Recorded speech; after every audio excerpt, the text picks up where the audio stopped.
Can I let it go? We're running from the past, wanting to be sure. Chaos in my mind, constant deja vu.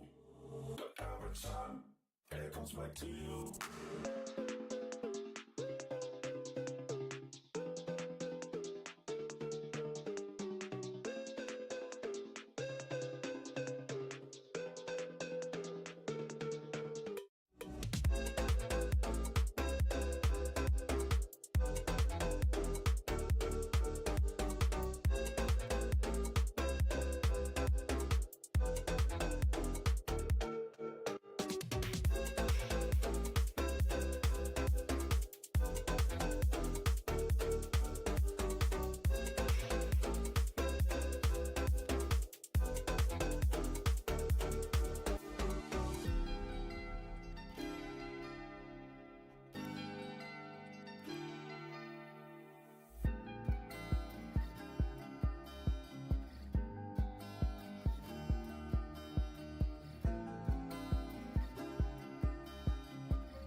Welcome back, gamers. We've got more playoffs in CCT to bring you today, and it's actually a team that I've been wanting to catch up with I haven't had a chance to watch them for a long time in Imperial, so looking forward to that one. They're playing against the Bounty Hunters today in this first semi-final.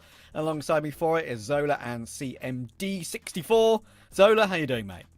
Yeah, look, I'm feeling good. I'm really excited for this one. Obviously, Bounty Hunters, they're a side that I've been kind of bigging up, and the results they've had have been excellent. So I'm so excited for this first game. But look, it's Grand Finals day. I think today's going to be absolutely amazing. Yeah, actually, so many CCTs have kind of been won by, Fluxo historically, if I remember correctly, in South America, and a couple by Sharks, or something like that, if I'm not sure. But yeah, some of the teams that we maybe would expect to be here aren't here, either declined invites or, just not playing.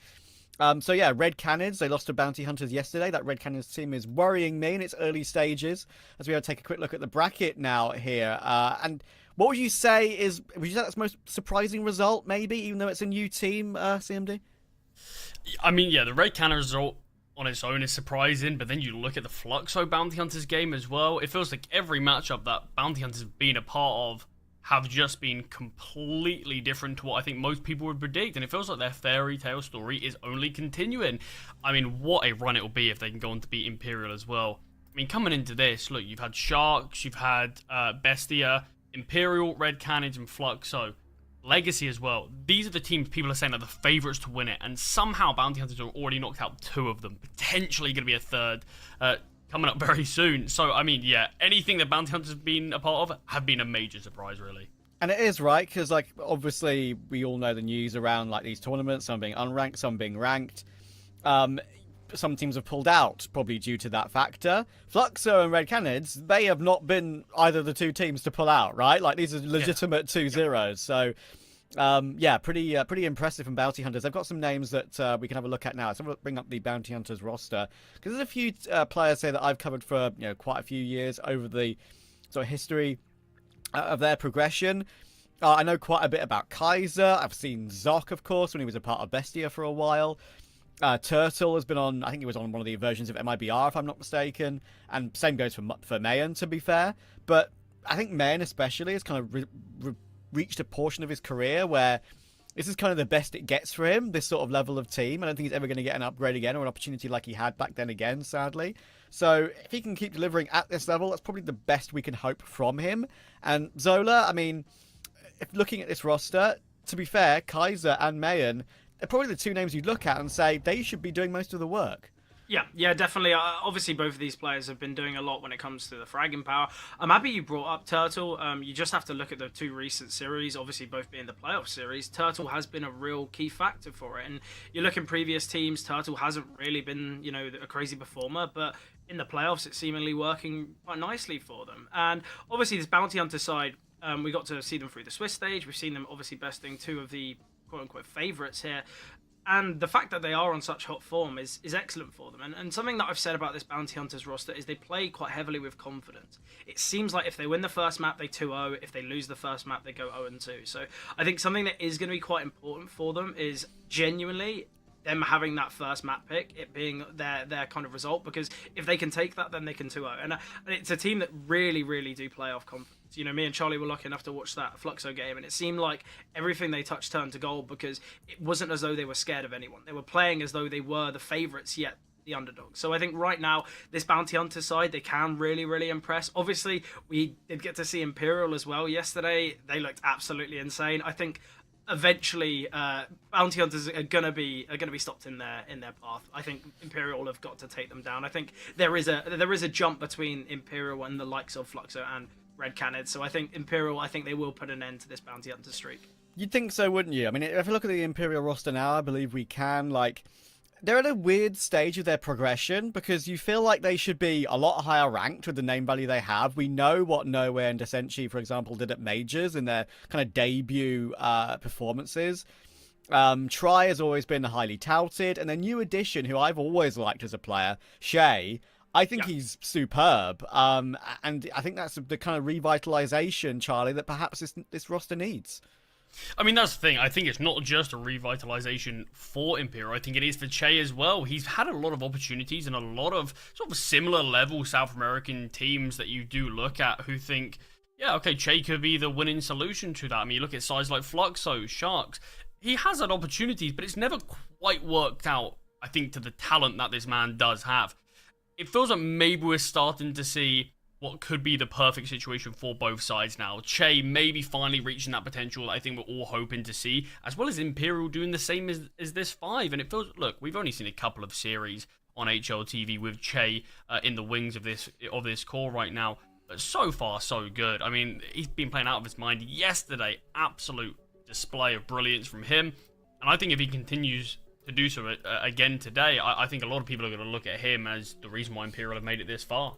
Yeah, for sure. I mean, you just have to look at his recent stats. Sure, it's against like tier 2, tier 3 South America for a lot of them, right? So you maybe expect him to farm, but it is mostly a sea of green, and that's really a good sign because I really like this guy. You know, his Fluxo time, maybe he struggled a little bit more, especially when they maybe played some more regional lands. I think he had a chance at some of those, and maybe there was some of the poorer performances there.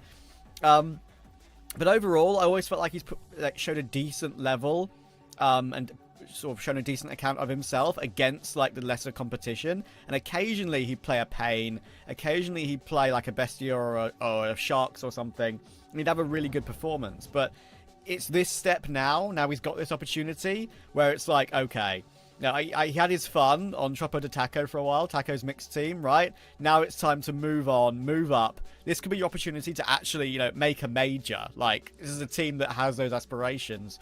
And sure, I'm not saying Fluxo didn't, but they were a bit lower tier at the time and maybe weren't as close. So, yeah, it's a weird one. I think we're going to look at the veto coming in now to see where these teams are going to be playing. And that's going to mean a lot, as you rightly said, Zola, because right now, I think Imperial are the favourites, but Bounty Hunters, we've seen dream runs like this in CCT Plus before, where they've upset, you know, multiple teams in a row. They're going to get a map, which they're at least one map they're pretty okay on. So let's see which one that will be. Yeah, see, I think right now, genuinely, it sounds so odd and something so finite to have a big effect. The fact that Imperial banning first and therefore picking first, I think that actually will have a negative effect for Bounty Hunters. Obviously, a map like Nuke, it's beloved across the South American region, so I feel like it's not as though it's a map that we haven't seen Bounty Hunters play or we haven't kind of got any idea for them. But it's a map that they aren't going to be feeling too comfortable on, especially with the firepower that Imperial will have to offer. I feel like the Dust 2 is actually quite a safe pick, actually, for Bounty Hunters. Keep things quite simple. Obviously, it's a good map for Imperial. Not to the standards of, like, a Mirage. So I think right now, Bounty Hunters are in a fairly decent spot. They've got one of the CS classics in Dust. They've got the second in Mirage. I think Mirage is actually quite scary for Bounty Hunters. So I think Imperial, were they always going to win the veto? Probably, with them being the better side and having kind of greater sample size and a bit more experience. But I think Bounty Hunters, don't get me wrong, they've had a really impressive playoff. But were they ever going to be expected to get to a grand final? I don't think so. I think they've already surpassed the expectations, and I think now is going to be a real wake-up call for them. Obviously, something that I feel like everyone on this side of Imperial have is that kind of it factor. They have that kind of creative ability to be in a no-win situation and somehow get themselves out of it and be the MVP of the round or the MVP of a game. And I think that's something that is really scary because, don't get me wrong, Renino can have big height. Zoc as well, obviously. We touched on him. He's a good player, but when you're comparing these to the likes of the Imperial side, I think that's where you have to kind of have a little bit of realism to it, because a player like Vinny, he's someone who's very rarely towards the top of the scoreboard, and even him had some excellent moments, obviously in the game against Bad News Chickens and also against Legacy. So I think overall, I think Bounty Hunters, it's going to be a really tough game for them. I am secretly, fingers crossed, hoping for them to win. I feel like I love an underdog story. Well, we're British after all, aren't we, mate? Yeah, so, yeah, exactly. Yeah. That is the classic British way. We want the underdog story. But, yeah, I think, unfortunately, you're absolutely right. This reads as an Imperial win. But there is a win condition for Bounty Hunters. They need one thing to give themselves a chance, and that's Kaiser. The times I've watched him previously, probably one of the most hit and miss AWPers I've seen in recent times, actually, in South America. Like, he can be really solid, but other times there are absolute sitters that go begging and it can change rounds, right? So it's going to be interesting to see how he plays today against a very established AWPer in Try. And even on a map like Dust 2, which Bounty Hunters, we know that's probably their go-to. Try, that's kind of can be his playground sometimes. So that's why I definitely easy to be concerned. Charlie, is there one player that you really want to pick up on that you think is got your eyes on today that could give Bounty Hunters a chance, or maybe means Imperial win even easier? Yeah, I mean, obviously, I think a lot of us would like the idea of Bounty Hunters being able to go on. Great storyline for them, but I do think it is going to be a really challenging one. I mean, you can say pick one player. I think they kind of need the whole team, but one player I will highlight though, Bruninho. As soon as we've seen them get to playoffs, Bruninho has been quality in this playoff stage to a level that we haven't actually seen from him on a consistent basis whatsoever. But against Fluxo, against Red Canids, I mean, he was one of the players that I really think changed the game. Just the impact that he had alone, had some massive side holds, big multi-kill rounds. And he was a big difference in a lot of those games. I think if Bounty Hunters do need that, I mean, you were spot on with Kaiser there. I don't think there's a better way I could have described him either. Very hit or miss. He can either set the world alight or feel like he's not even in the server. And it feels like there's not a lot of in between. Yeah. But I do think it's going to be an interesting one talking about the Open Jewels as well. Because we watched Try yesterday from Imperial. Map number 1, he was very absent. Didn't really show us a lot to talk about. On Anubis as well, the final map of that series. First half, once again, pretty absent. Just a few kills here or there. But it's as soon as he does get warmed up, similar to Kaiser, when they're on form, there is no stopping either of them. So if we do see them on a map like Nuke, where, sure, not necessarily both sides are as AWP heavy, but on the CT side, when the AWP can be so vital, this is where I'm looking at those two players, because they can really be a staple of the Nuke CT side. And even Nuke, I think, is a bit of a surprise for Imperial to pick. I think Mirage, honestly, would have been a safer pick for them, just in terms of their recent form. Because, sure, we have seen Bounty Hunters play Nuke recently. They did lose both of their games. There were some decent opponents, Crew and Bestia. These are good teams. These aren't teams to sort of complain about too heavily if you do go on to lose. I think maybe the form Bounty Hunters are on, I probably would have rather picked Mirage if I was Imperial, but might not matter. It's really interesting. Sorry, go ahead. Well, I think Nuke as well. Bad News Chickens, they took it OT against Imperial. I don't know how they'd feel confident bringing that map into play.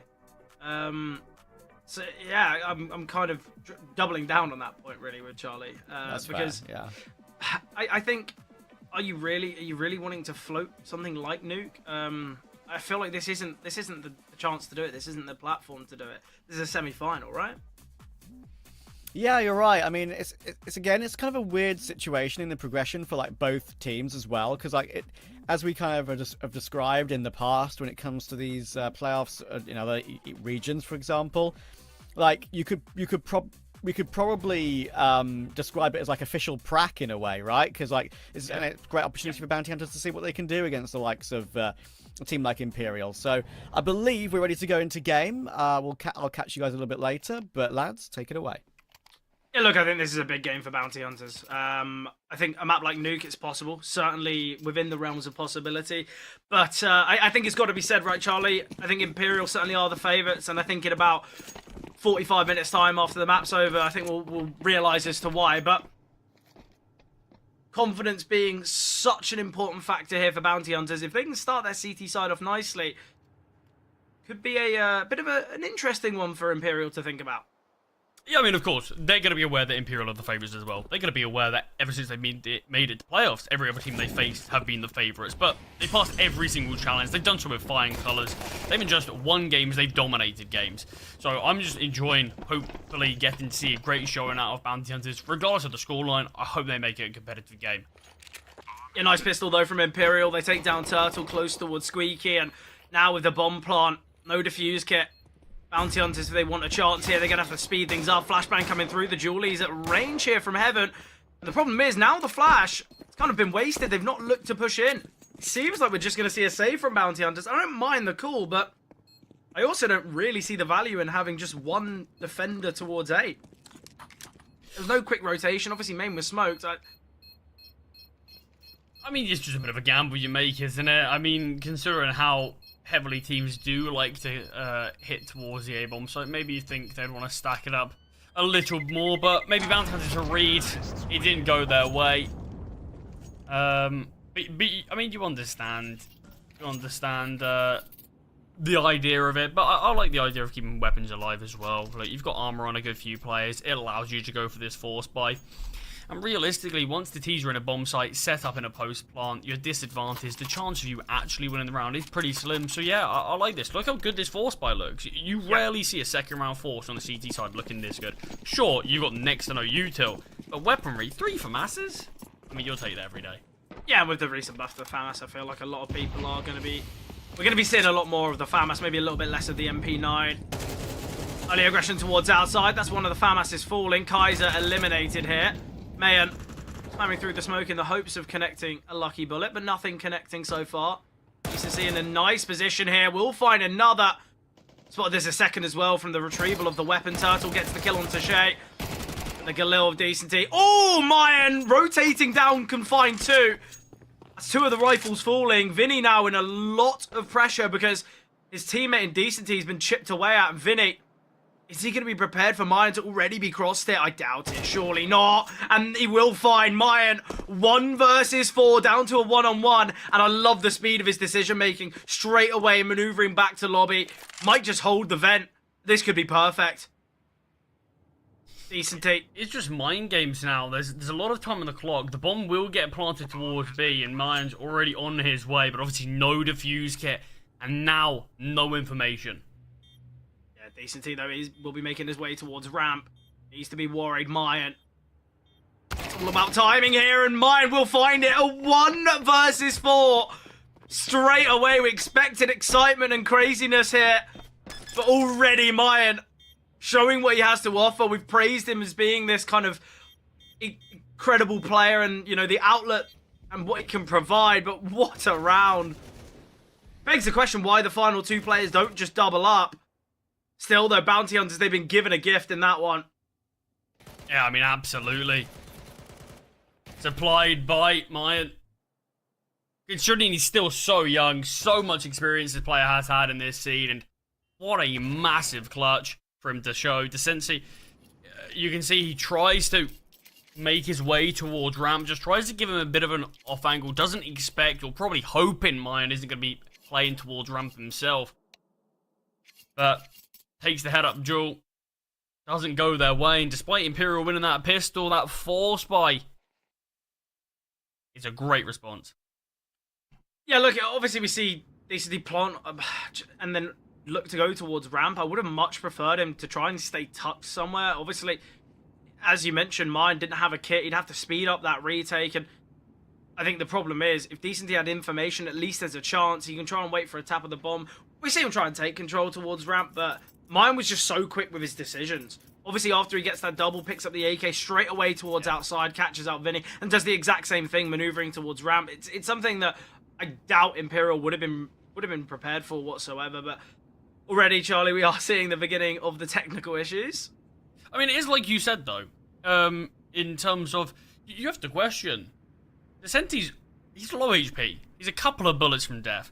Why is Vinny not playing with him? Why are they not sort of swapping roles? Vinny becomes the player to look for the trade. Decency the one for the information, but it's kind of just flipped in terms of, sure, Vinny gets some information in terms of, okay, Mayan is towards outside. But that's it. That's not particularly valuable in terms of what it is. You already knew he was roughly around the bomb. Yeah, maybe a little bit sloppy there from Imperial on round number 2, but yeah, you touched on the tech pauses. Yeah, we're filled with quite a few of them yesterday. Hopefully not going to be nearly as bad today. Hearing a lot of typing in chat, and yeah, you can see timer is ticking down, so nice quick one there. But Imperial, of course, they're going for a force bar of their own. Certainly not forward with as many rifles as Bounty Hunters had, but it's still a decent attempt.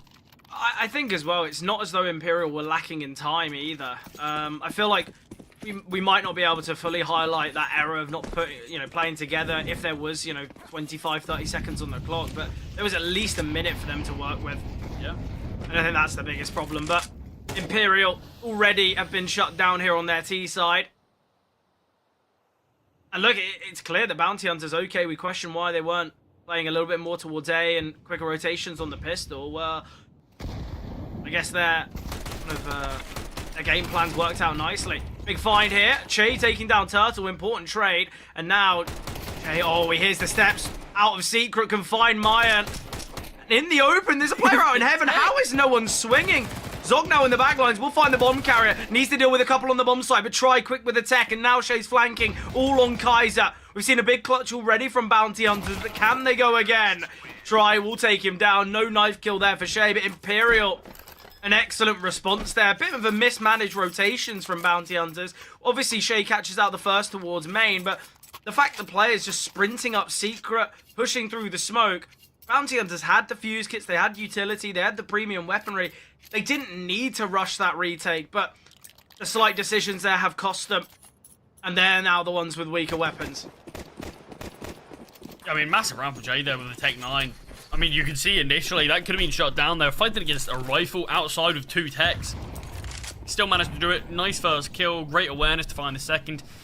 It was a lot of damage to the player towards heaven as well. A great looking force by war we have on our hands here, but Zok eliminated quickly by the Galil of Descenti. And this is where the force by war could come to a close with the opening kill. Not only is it going to force Bounty Hunters to take a bit of a risky rotation, but if you saw that there, 2 smokes were dropped towards single door at the same time. So for the limited util that Bounty Hunters did have, wasted. Smoke here from Vinny. It is going to be a playthrough B. Senti's in a very good position. I don't really see a way in which the CTs can win this. So I think the best chance here, maybe just go for the save, keep these weapons in the next, at least give yourself a chance. But Imperial, 3-1 up here. Obviously, we know this map very much CT-sided. Except for Bounty Hunters, it seems. You're looking at their last 2 games, less than a 30% round win percentage on their CT side, which is a pretty damning stat. I mean, that's what I mean. Look, we look at Bounty Hunters. Bounty Hunters do follow the one team at this event where stats genuinely are irrelevant. Because they came into this event pretty poor form. In the Challenger League as well, they played against a lot of South American teams of equal, slightly better, and slightly worse level. And the stats there aren't great, Nuke being the main sort of culprit of that. But every stat that we've spoken about this team, they've just completely turned it around and showed us that it's not all about the stats. Coming into this event, coming into playoffs particularly, the form of this team has just completely changed, and it feels like we can tell you a million reasons as to why Imperial are the favourites, why Red Cannons were the favourites, why Flux were the favourites, but Bounty Hunters have proved us wrong every single time. And that's the thing. Sure, their nuke stats aren't great, but I'm hoping today we get to see a different look to it. Yeah, especially against one of these top tier opponents. I think it really tells a story when you can make these deep runs and obviously shut them down. It's not as though it was close 2-1 victories where Bounty Hunters took it into OT.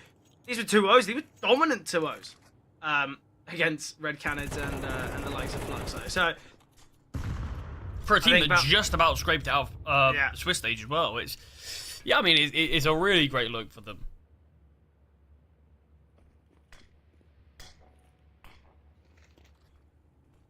Bit of a passive round. Imperial taking their time here. Will be claiming control to ramp.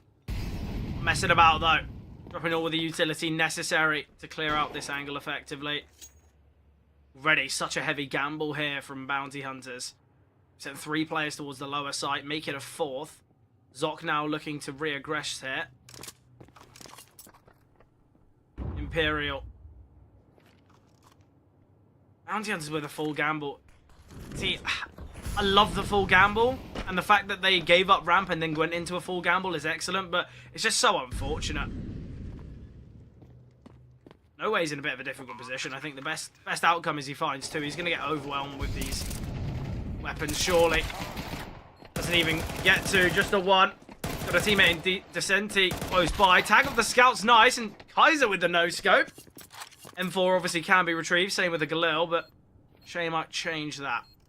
Kaiser's got to be cautious, and just as the smoke blooms, Kaiser peeks. Bruninho now, an attempt to save, but Che takes it away. Good denial of weaponry save. Obviously, you're looking at the finances. Mai and Bruninho might struggle to get full utility. Maybe not the aid of a kit. But a strong start from Imperial, convincing one. The discipline from Imperial's excellent. They realise there's going to be a couple pistols, potentially the scouting play. Let's take this really slow. Let's not make any mistakes. I mean, that's the thing. We are expecting Imperial to have a good game plan on Nuke. Sure, at least I questioned. I probably would have rather seen them pick Mirage. Not necessarily because they're a bad Nuke team.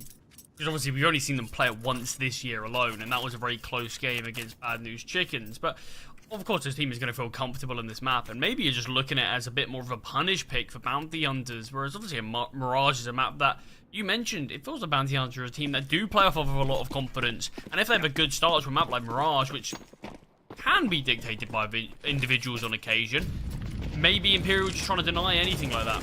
Loving the speed. Early flashbang coming over from Vinny. Vicente finding the opener onto Bruninho, and now disadvantaged are Bounty Hunters. They're going to have to take a bit of a risk. Look how much utility's remaining already for Bounty Hunters. Yeah. They've got one molly, one smoke, and an HE grenade on Turtle. Retakes are non-existent as there's no flashes, no defuse kit.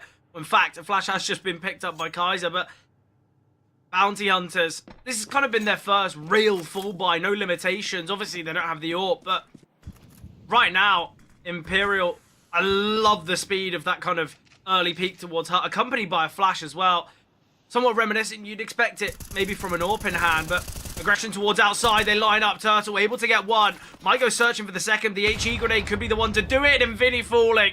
Man advantage now, in fact, for Bounty Hunters, and Imperial, they've got a minute on the clock, but with the Molotov landing towards Hell, it's clear of their intentions, and that's why we've seen this double rotation down. Senti does have himself a smoke, the doors are open, and this is where Turtle needs to get traded out quickly. Player towards windows found, but Mind gets a kill beforehand. It's all on Try. Got a fair bit of time to work with here. Gonna drop the smoke. Try has got time to maneuver his way up towards A if he decides. Zoc. Great positioning from Zoc, completely catches him out. Obviously Try prepared, but not 100% sure of Zoc's position. So Bounty Hunters, it's a big round, especially when you take into account the early casualty. Yeah, Turtle though towards outside, finding these 2 kills. Finds a triple slightly later into the round as well, but yeah, he was a real difference maker. And you can see Imperial, they've got good trading down here towards the lower bomb site. But the issue is, you're already disadvantaged, so it doesn't matter how good the trading is, it's just not good enough. Yeah, finance is still good for Imperial though. Off the back of Bounty Hunters saving a few rounds, it's allowed Imperial to get a full buyout once again, and the AWP now on Try, and obviously Try, the player that we've praised so heavily here when talking about this Imperial roster. Oh, Vinny! Repositioning, jumping out. Descenti will get the trade. Swing gonna come through from Bruninho, but Descenti doubles down, and now it's an acceleration onto the A-bomb site. Already posted up here towards second vent. An AWP shot has been fired. Kaiser lucky to live, and Zoc now could look to deny here.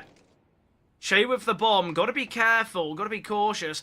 Oh, steps on the ladder here. This is all a bait. Try. Able to escape, and the swing comes through. I love it from Imperial. They're unsure of the player towards Trophy, but instead of gambling, they take his attention away from Try on the ladder, and the double swing coming through.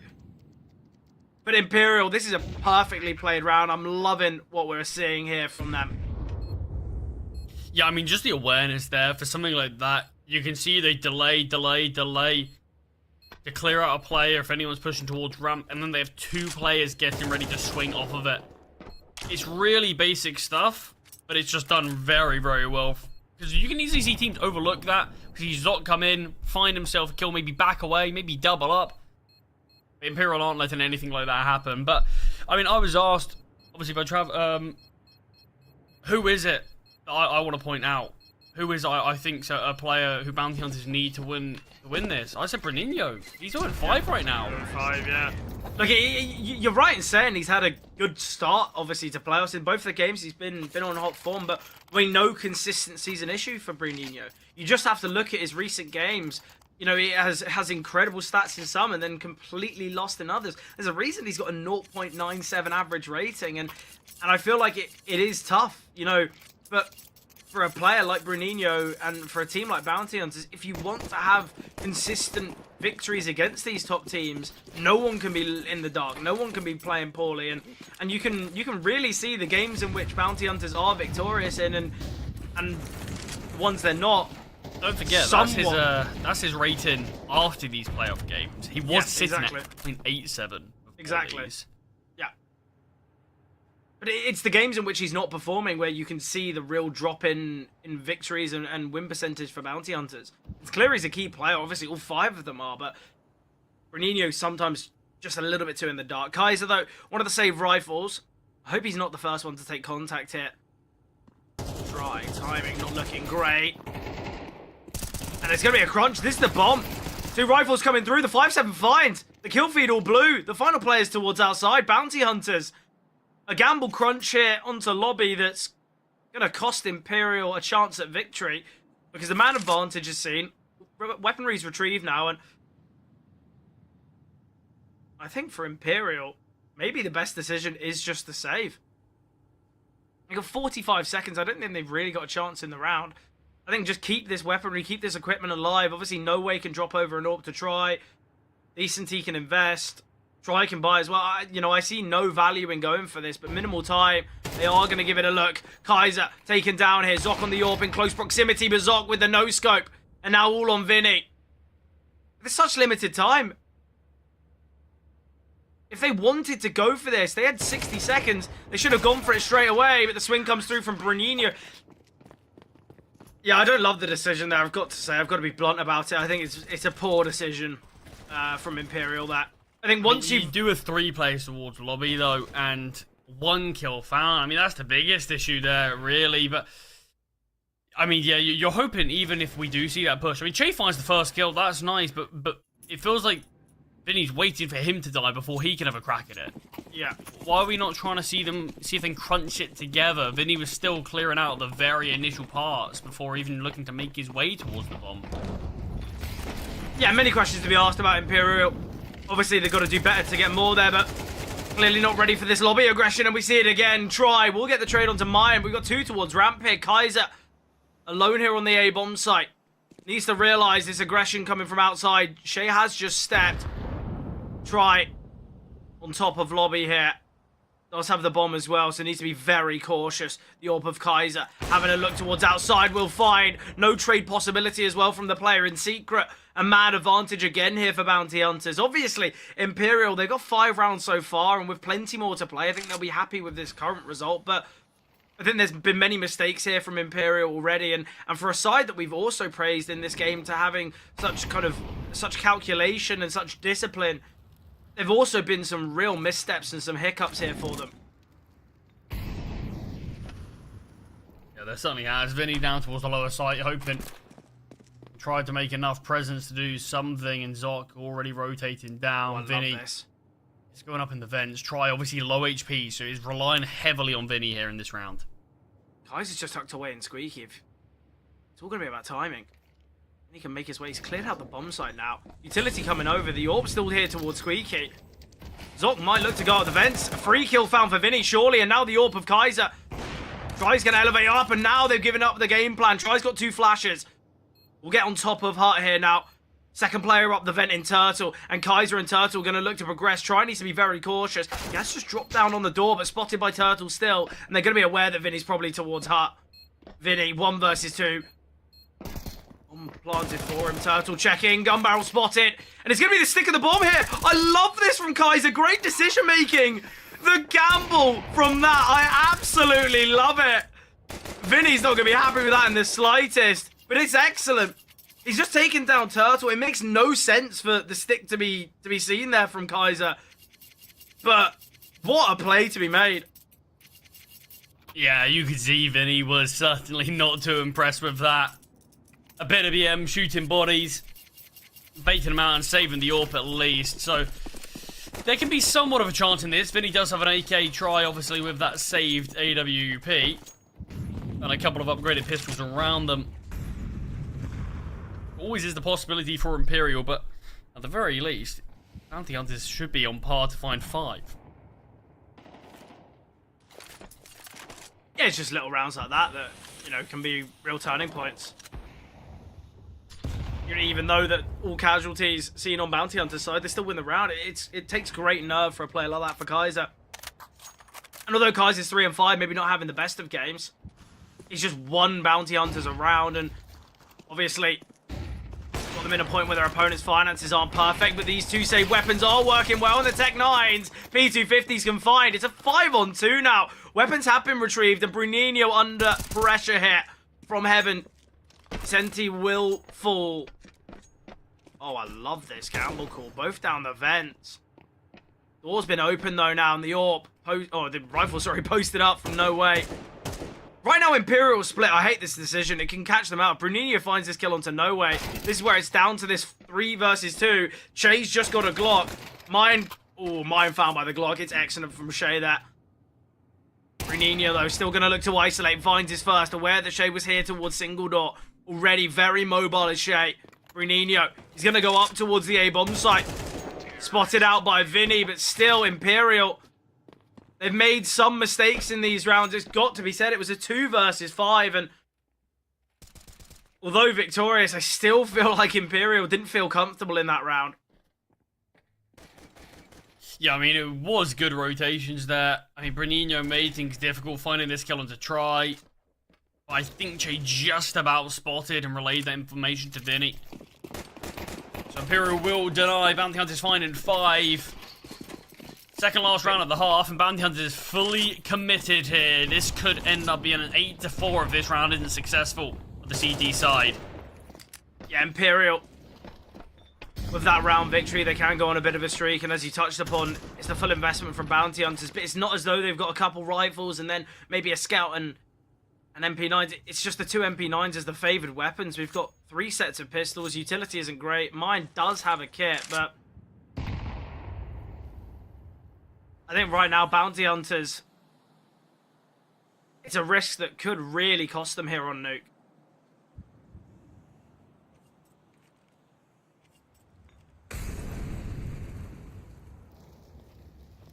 Imperial just slowing this one down. I wanted to give anything up. They know the util's in play for the CT side, so they're going to at least be aware that there's somewhat of a buy in play. Well, speaking of util, Imperial just taking their time, and it will drain most of Bounty Hunters. Little dance going on here towards Squeaky. Senti is able to play in front of this. No information gained from Turtle, but Descenti finds the opening kill. Kaiser still on top of the rafters. Not being cleared, and the 5-7 will find, but he's lost all support on the bomb site and falls to his demise. 4-on-2 now, Imperial. Big chance and a big advantage. Zoc and Bruninho, do you even attempt a round like this? Surely I think not. just safe, yeah. There's no real value. Zoc could drop over that 5-7. Bruninho drop over the MP9. I just don't know why Turtle is rotating loudly there. Not only is there already 2 players down towards the lower side, but he's just run across Squeaky, assuming, oh, okay, well, no one's going to peek me here. They're not going to be able to hear me, or they won't be in front of this Molotov. I really don't know why the reason for that is. And obviously, with that kill coming through, it just calls for the attack for Imperial to head out towards A. I think it's small little minute factors that are just so unnecessarily being made here. It's not just on the side of Bounty Hunters. Somewhat cautious and kind of questioning why we didn't see a lobby crunch. It's the lobby crunches that have worked so well for Bounty Hunters in the past, and they kind of had the weaponry for it, a couple MP9s, a couple 5-7s. So I think that might have been a positive way for them to find some kills, upgrade, get themselves on some rifles, but they opted against it. We saw this from Che yesterday. He brought out a P90. Don't think he even fired a bullet of it, but we're seeing it again. Thoughts on the P90? Yeah, didn't get a chance to use it last time. Obviously had to retrieve one of his teammates' AK after 2 of them fell. But I mean, he's smiling. I'm hoping. Look at this, yeah. I'm hoping. I mean, the thing is, Nuke feels like a pretty good map for the P90. Actually, the fact that a fast day, you can just sort of spam. No need to really look at exactly where you're going. Dodge flashes and just sort of spam and run at the same time, and it might just work. I don't actually think it's an awful weapon for this map. That's The called thing the that's P90 more surprising smile there. is the fact he's got it equipped. Well, the thing is, right, not a single player on Bounty Hunters have head armor because they're assuming they're against 4 AKs and they're not. True. I feel like there's going to be some head loss, and I don't just mean headshots. I think there's going to be some real anger when that P90. I'm so used to saying P and then 250.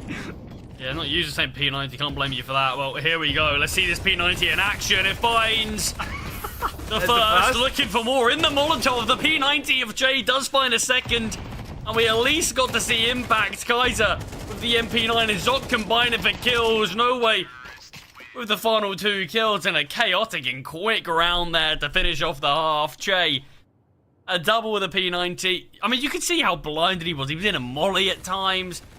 See, there we go. We get to see this POV again. Fully blind. You don't need to have a lot of skill to wield that weapon. And it doesn't matter what gets thrown at you. So a couple of flashbangs. He's still holding left click. What are you trying to say about Che? He's not skillful. I think the P90 takes real skill. I mean, look, he's second on the scoreboard. It takes a lot of skill to be there in a server like this, and he's doing it in style with the P90. But a great half from Imperial, 8-4 on the T side of their map selection. Yeah, right now, pistol round's gonna really need to go the way of Bounty Hunters. Otherwise, I think we all know where Nuke's going. But 8 rounds on the T side of Nuke, that's a real rarity. Vinny, nice find here. Mine with a quick trade, though.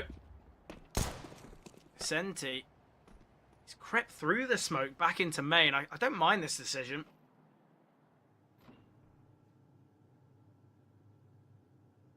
Shay's got to be pretty cautious here. And it looks like he wanted to advance slightly more forward. In the meantime, his team are taking space towards lobby, so Che, you can see his attention's now turned. Senti as well can just hold towards heaven. Turtle will be making his way into main now. No, you haven't got it wrong. This is the CTs pushing out of hut and the T's in heaven and towards main. Just looks a bit wrong, doesn't it? But lobby control taken to work well. No way we'll find Turtle. Still a 3-on-3 here. Bomb to go down. And with the control of heaven being taken by Kaiser, the retake's going to be quite tough. With Try being chipped away at.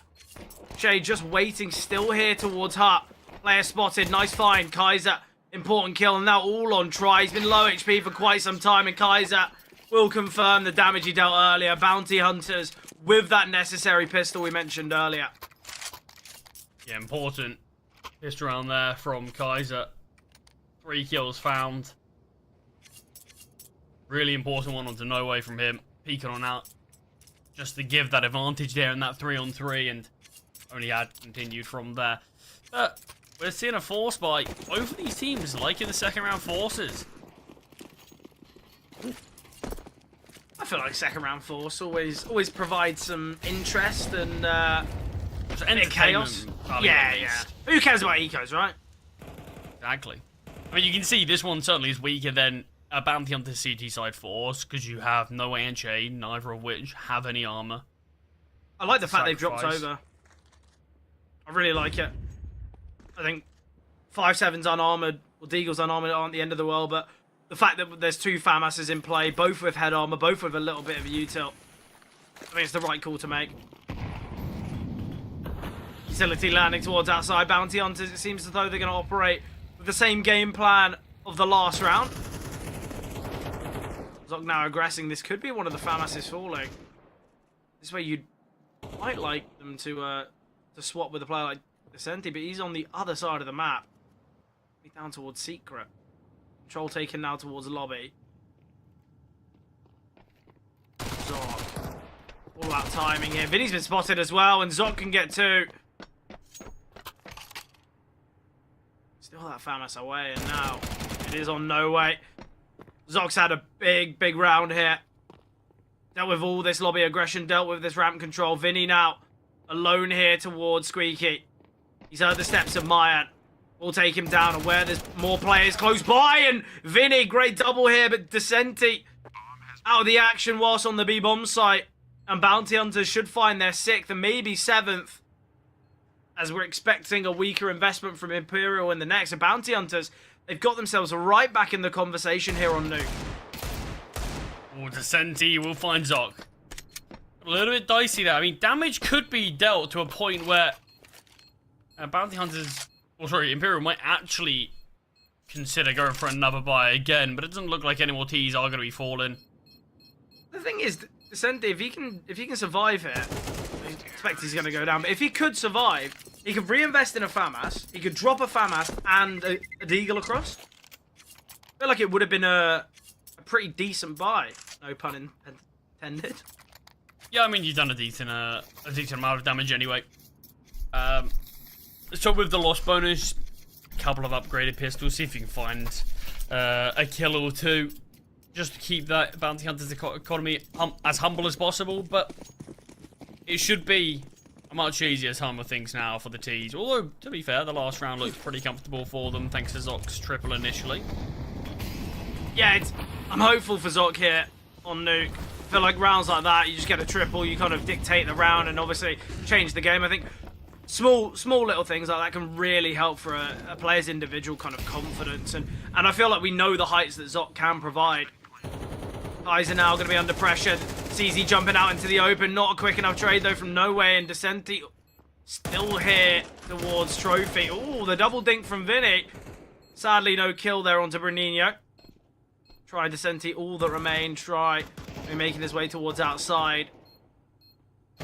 Elevated angle of Zoc. Not really accounted for. Not going to be prepared. Look at the T's. They're swarming. It's a deagle that you're trying to remove, but they do so effectively. Bounty Hunters, as said, they will get themselves to 7, and certainly a game on our hands. Yeah, I mean, scoreline is definitely significantly closer now. Bounty Hunters brought things back, but Imperial, this is going to be the first look at their CT side. Strongest side of this map, they selected it.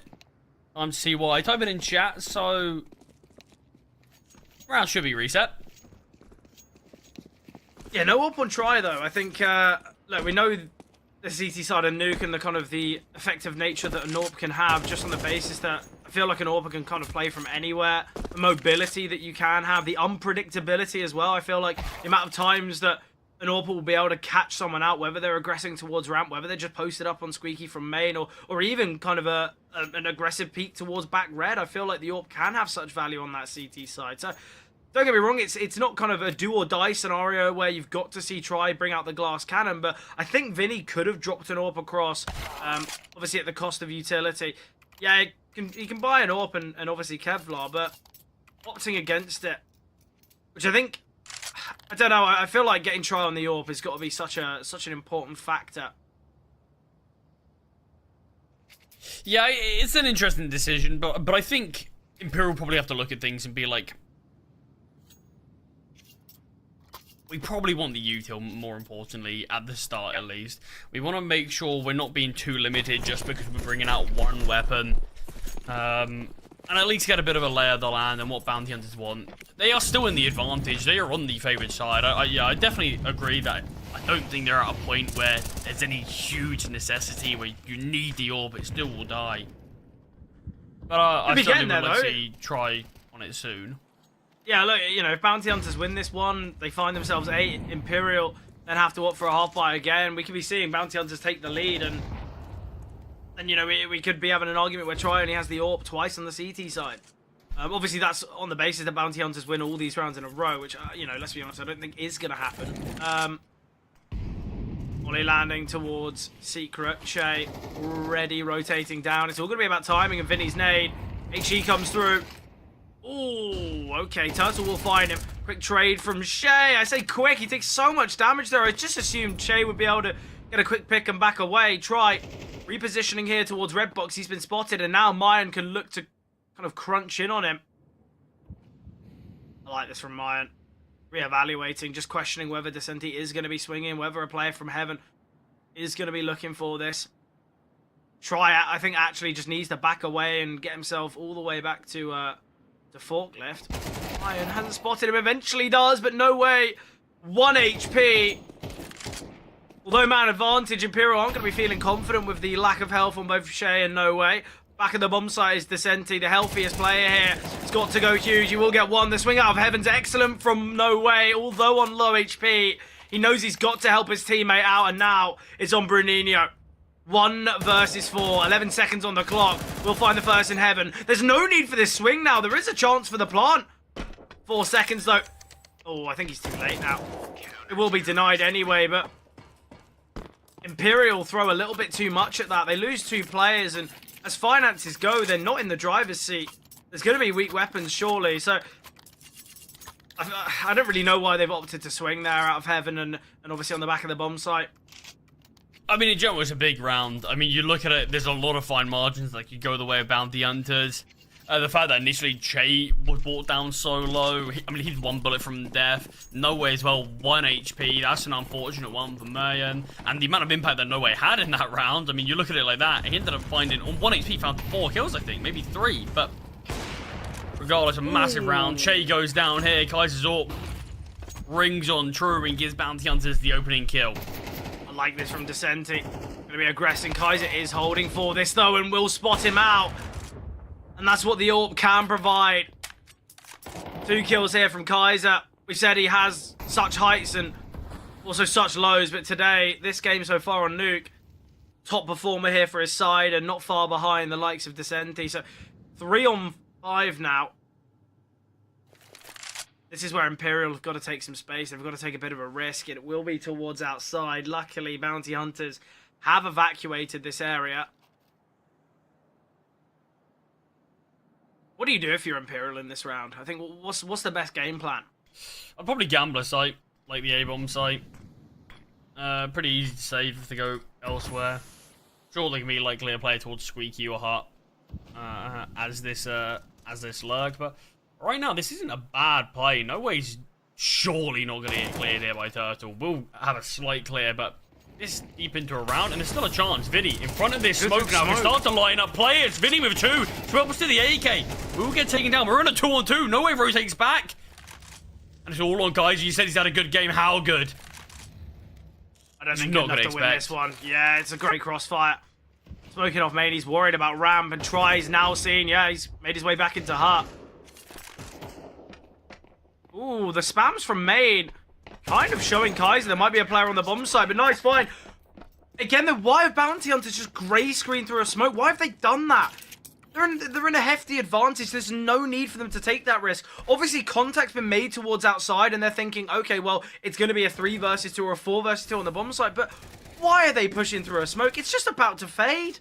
Just wait an extra second. You're going to go 1 for 1 there, but yeah, it's such a tough decision because I think we've seen these rounds that Bounty Hunters probably should have won, and as the underdog and the side that I think we all are secretly rooting for, it's so tough to watch. But it's a mistake of their own doing. The lack of want for No Way to rotate back towards A. So they're like, okay, we know someone's there. Surely they can't both be on A. But yeah, Vinny just gets too much. The trading wasn't good enough. Maybe you just whack a flash through that smoke. Something a bit more. You make Vinny's life harder. Because even the trading wasn't great. There was a bit of a spacing issue there between the initial 2 Ts. Maybe just a bit of lack of communication. But there's a great flashbang. But Descenti still manages to find the kill. And all these Ts are dropping like flies. Yeah, I like the idea. Try and get yourself down towards the B-bomb site. Get the bomb down. It's not done just yet. Well, maybe it is. I like your optimism. I think it was done, Charlie, but and there's still damage to be dealt. I mean, I think Doug can find this kill. Not gonna be. Then he does turn it around. There was an option there when Kaiser went for the spam onto Vinny, but the bullets just weren't connecting enough. Tactical pause here from Bounty Hunters. They know that Imperial are just 2 rounds away from taking map number 1 in this series. This is gonna be a tough team talk, isn't it? Yeah. Well, look, I think Bounty Hunters. I think they've just got to forget about the error there in round number 16. Round number 17, I'm not too sure which one. But, yeah, I think, obviously, it was a bit of a mistake. They've got themselves a decent investment. I'd actually like to see a bit of a fast pop here from Bounty Hunters, whether it's kind of a fast set of deep outside smokes, maybe try and get someone to garage, or obviously we saw in that round with the pistols, them trying to get themselves down vent. I wouldn't actually mind a play like that. Something a little bit different, because Imperial, they're going to be well versed on Nuke. They've kind of played against such top teams. When it comes to strategies and kind of counterbalancing them, Imperial are going to be very well versed. So I think this is where Bounty Hunters actually, they've got to throw the playbook out the window, and they've got to go for something a bit odd, a bit something outlandish, a bit more creative. And because I think if you just go into a default, if you play kind of correct CS against Imperial, I think you're going to lose. You've got to do something a little bit out of the ordinary. Descenti, brilliant way to find the opening kill there. There's a problem with going for a default. Descenti's going to be happy, confident to look for these openers, and now the advantage goes the way of Imperial. Bounty Hunters are in a tricky spot. They've already used a fair bit of utility towards outside. They've got the smokes on Turtle and Mayan, but...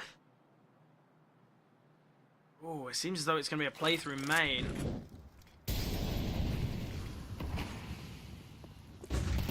Mind the idea of this. Flash is coming over.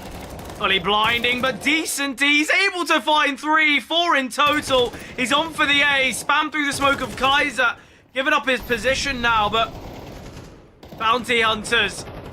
I think they've done a good job to kind of bring themselves back in conversation. Obviously, it was 8-7 at one point, but realistically, game, set, match here on Nuke, I think it's over. I don't really see a world in which Bounty Hunters can bring things back now. Imperial, they've gotten into their groove here on Nuke. And now on the favoured side with 5 rounds to do it.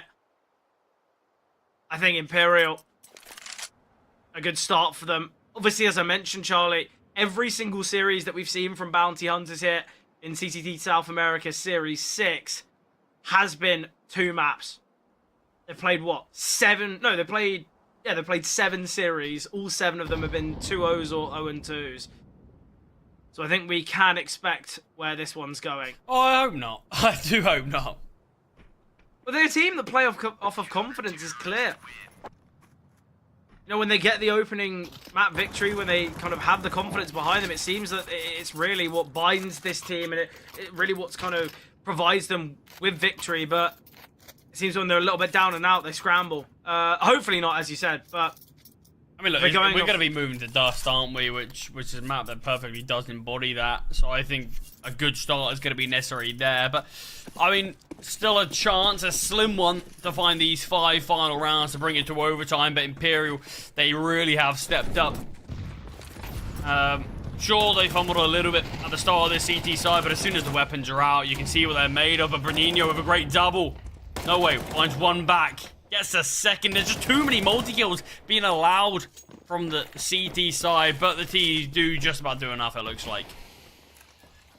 Well, look, they know that Try's on the AWP. I feel like right now they've done an excellent job to deny Try having impact with the big green here, but he's trying the clutch. Ooh, Bruninho. Slight advantage, just able to spot his head. Bounty Hunters. Important round. Finances not great here for Imperial. Potentially there are still remaining time here for Bounty Hunters because Imperial, if they lose this one, Bounty Hunters find 9. Eco, it's 10. And then Imperial's 5-round lead comes very close. So I think that was their best chance for it. Now Imperial are really going to have to work for victory here.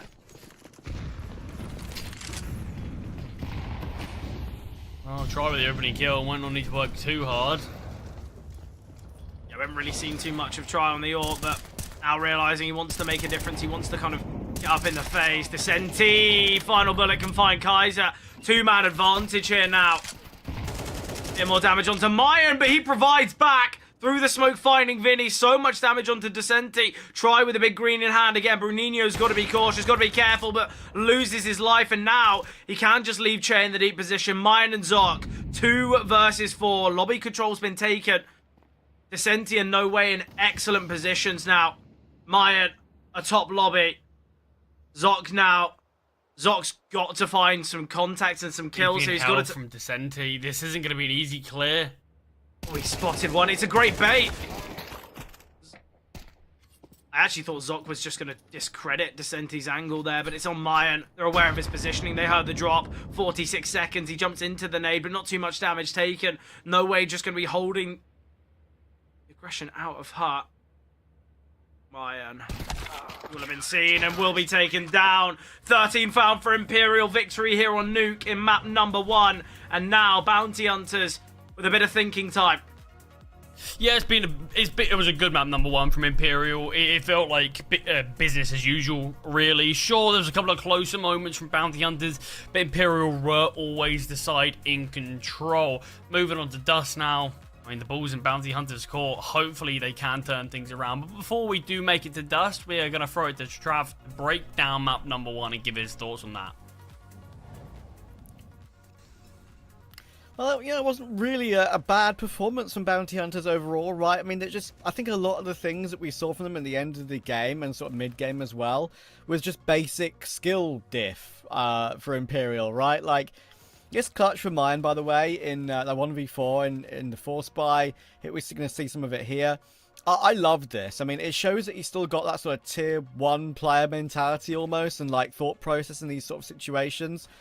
I was, obviously, it was up in the air once he rotated all the way around toward ramp, but the instant rotation after getting his 2 kills, like camping the bomb there, like some players would do, perhaps at a lower level, or if you're just, playing with friends or whatever in matchmaking, if you camp the bomb and there's 2 players left, that's probably more unlikely to work than repositioning around the map, trying to get more an unknown position. That got him a 1v1, he won the 1v1. And sure, there were rounds here that were pretty close, and I actually saw some good moments from Bounty Hunters as overall. And then Imperial started to streak clear. Again, Shay just decided to take over the server on a number of rounds. He looked really good, actually, and that's what I wanted to see on this roster. At one point, he's reached the stage in the game where he feels like he can just go for a P90, right? So that's when you know the confidence is high. Again, Bounty Hunters had okay plans, okay protocols, but there were certain moments where they just over-peaked, and I think that one round, which I think it might have been Zola who described it, like, it's an eco, sure, you think you're just not going to win the eco, and you're just going to move on, but he just runs down the vents when there were 2 players down there already, and in that scenario, you could just, like, there's no reason to not shift there, like, just... You're not trying to sell a fake to make them go down or go upper, because there are players upper, there are players downstairs. So, again, like, just like lackadaisical scenarios overall for Bounty Hunters is what catches them off. And of course, in this sort of setting where this game is like almost feels like official prac in a way, they're playing for the dollar, right? In this tournament, that's pretty much it. Those sort of mistakes can be looked at, watched later, and say, okay. It's not the end of the world for it to happen now. Let's ironclad it in the future and stop it from happening. By the way, again, talking about decision making, Bounty Hunters got into the map from the Mayan clutch, and then that defuse decision against Vinny in the 1v1. I'm very surprised actually Vinny went to the A1S in that particular round. I would have thought staying with the Galil, he had so many bullets left. I think that I think the defuse was the perfect scenario to catch Vinny off guard. It did work out, but I'm surprised he didn't just continue to swing and thinking that he can catch both players off guard at once, if the first player didn't know where he was. But yeah, only one embarrassing real moment, really, I would say, for Bounty Hunters when Kaiser fell to his death, but again, it was an eco, so it didn't really matter too much. They got himself back into the map, as we see here, through the pistol round, through the eco, and it got close again, and then Imperial were like, okay, as you saw earlier in the half, they were kind of playing with a smile on their face, not too worried, it felt like. And then they kind of locked in and finished it off there and then. So, I've seen signs of some of the individuals. Kaiser actually had a couple of good rounds, but then we can't forget that while he had that really good opening 2-piece to get like a 5v3 for his team, I think, they ended up going toward A, if I'm not mistaken, into a crossfire, and just losing it to 2 players, pretty much, 2 or 3 players in that situation. It left Kaiser in an unwinnable 1 versus 2 with like 5 seconds left. So, felt like they were in control, even though some of these CT rounds were close throughout quite a lot of the game. Now, for map 2, which is Dust 2, it's an interesting conversation, because Bounty Hunters have some reps on it, and they have all their reps this year.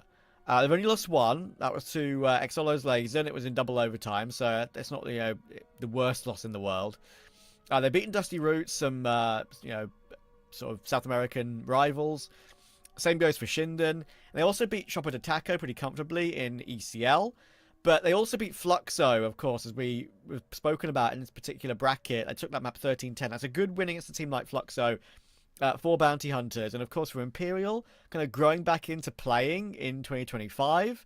They're in a state right now where they have not got any reps at all in this year. Like, their last time they played it was against Pain during the Shanghai Major RMRs and stuff like that, right? So, weird position. As actually the opening stage, it wasn't the RMR. But, yeah, that's like months ago now, right? Like 2 months ago. So, it's quite a long time to go without playing Dust 2 in an official. Not the end of the world, you'd expect them to win it, but still it's a factor to take into account that, in officials, Bounty Hunters have a lot more experience this year. We'll see if that helps them or not after the break.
The question is, will the reps for the Bounty Hunters make a difference tonight in this semi-final for CCT South America, or will Imperial's plainly better firepower make up for that? They have not played a Dust 2 since the Shanghai Major. Is that going to make a difference, Zola?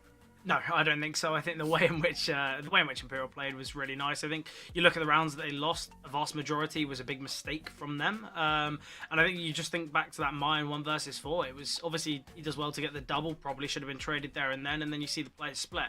I think a lot of the success from Bounty Hunters, obviously they had big rounds themselves, but a vast majority was mistakes from Imperial. Now they're a little bit more warmed up, they're looking a little bit more refined, and I think they are going to be working well on Dust. And obviously, okay, yeah, maybe when it comes to reps, they haven't played it in a while, probably haven't played it as an official with this full 5, but I don't think that's going to bother them.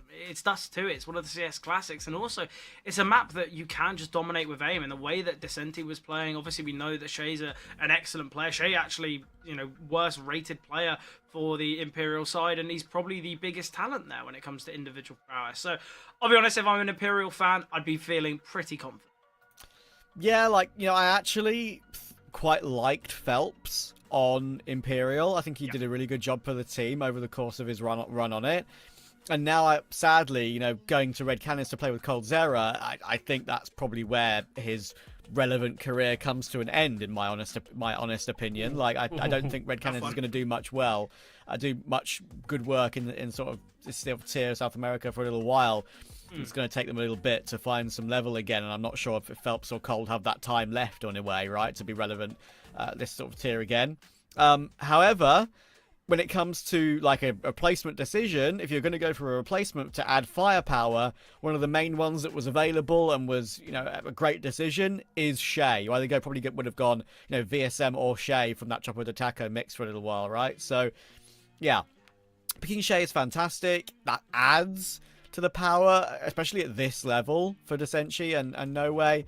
I think he's just too strong. And recently, from what I've seen from Shay, as we even look at just the pure numbers here, he's been, Tier 2 South America is his playground. So, Charlie, is there anything that is a significant improvement you want to see from Bounty Hunters that you think could change results here? I mean, honestly, it's just going to be having these players step up with one another. I mean, up until Brenino was sitting on 0 kills after about 6-7 rounds or so. He ended up being second fragging on their team. May and Jock and Turtle, all of them dropping 10 kills. Just didn't get to see nearly enough from them. And when you consider Mayan as well, he won a 1v4 round number 2. Where are the rest of the kills you're giving to the team? I'm hoping Dust 2, a map that can be heavily based on these guys. I hope it's up for this one because I think they're going to need it. Yeah, we'll see. Imperial could make their way through to the first final for quite a long time, I think, in probably a CCT. We'll see if they can manage it. It's Dust 2. Can Bounty Hunters prevent it and extend this best of 3? We shall see. Look, I think preventing the 2 maps would be excellent. I think if Bounty Hunters can take it to a third, it would be really, really good for them. Kind of proving that they can continue to kind of step up and stay in the question and conversation against these top tier teams. I think if it gets to Mirage, though, I think Imperial are going to be feeling fairly confident on that as well. So I think right now, Bounty Hunters, maybe just kind of enjoy your time remaining in the CCT. Don't get me wrong, they could upset here, but I don't think many would anticipate it. But 4-on-4 bombs gone down. There's a smoke and a flash on Kaiser. No defuse kit either. Flashbang's coming through. Zoc fully blinded. And now he's kind of trapped on the bomb site. But let's see what he can find. Oh, No Way will take him down. Quick on the bomb site is No Way. Important kill onto Kaiser as well. 2-man advantage. And this is where Mayan and Turtle have got to find. P250 in hand. Oh, quick double there from Mayan. We've seen him have a 1 versus 4 already. And effectively would be a 1v4 here, but he's got no ammo. He's got the knife in hand. He's got to try and prevent the defuse by just messing about. Picks up a Glock and the jumping kill. Mayan will win it. It is a 1v2 on paper, but Turtle didn't really offer much. Mayan, he's had a big round on Nuke. He's had another one here on Dust. Hopefully it can continue, though. Yeah, that's the thing. Hopefully it is a sign of things to come. I mean, Imperial hitting some great shots until the ones that really matter. I can't believe 2 players, no cover, in the open towards long. How on earth they find all the success here? Yeah, excellent there. I think Mayan Oh, aggression here. Descenti, nice find. He's waiting for more to swing. The smoke's landed. Don't think he needs to stick around for too long, though, because that's the heaviest hitter gone. Yeah, exactly. That's the biggest weapon gone, removed out of the round. It feels like he does a good enough job to find Turtle there. Back away. This is still a force play. Your team have weapons. Back away and play it with that man advantage. I'll be honest, Charlie. I just assumed he had a teammate next to him the way that he was playing. I was just ready for there to be a double tunnels play, but the fact that he was alone as well, maybe just assuming, oh, okay, Bounty Hunter's up for a default, there's maybe only one more in tunnels at best. But yeah, I think that decision is a poor one. Shane might be able to retrieve this rifle, though, and at the least then it can have some more use. Deep position here from No Way, but caught off guard. Quick find, and now the re-aggression to tunnels. Shay has retrieved the weapon, and the steps, in fact, could bait in Vinny. Oh, he's been spotted by Kaiser. He's got that information now. Doesn't seem like it, though. Kaiser definitely spotted him. He was on his screen. And now Bit Vinny. of an off angle from Vinny. Can't find anything, though. Needed to at least get one. Che with this M4 towards lower is being held by Breninho. That's the M4 gone, and Try Scout has had nothing to do in this round. And may as well just back away and save it for the next. Imperial certainly had chances with that force buy, but nothing going their way. And Bounty Hunters will double down. 2-0 for them. Yes, unfortunate. Obviously, Shay wants to try and have the impact towards middle of the off chance that it's going to be a hit towards A. Obviously, they lost their player in long, so I think they were expecting maybe it would be a play through A. So you understand why Shay's actually kind of repositioned and wanting to help out all across the board. But I think if he stays towards tunnels as well with Vinny, I think there is a real chance, there is a real argument that round could have been possible for Imperial. But Bounty Hunters, they're going to go 2 rounds up and an expected third as well, as we should be seeing an eco out of Imperial. So right now, you said, look, Bounty Hunters, they need a strong start. They need to have that confidence behind them. This is the exact start they need, because obviously both teams, they far favour the CT side here on Dust.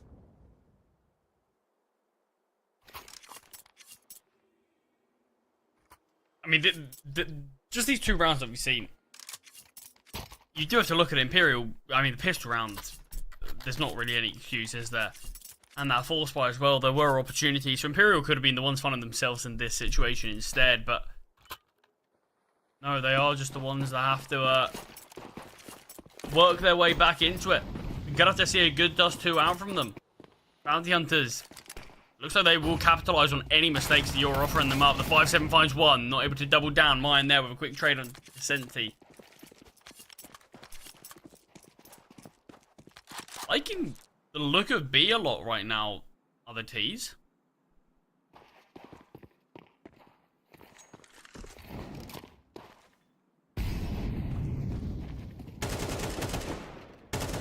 Find Kaiser, being down Vinny through the wall. Looks a try scout as well, but not going to find. Still, advantage, Bounty Hunters. Back into tunnels they go. I mean, sure, we haven't actually seen a fall buy between either of these teams yet, but Bounty Hunters, yeah, they're putting a lot of stocks into this side of the map.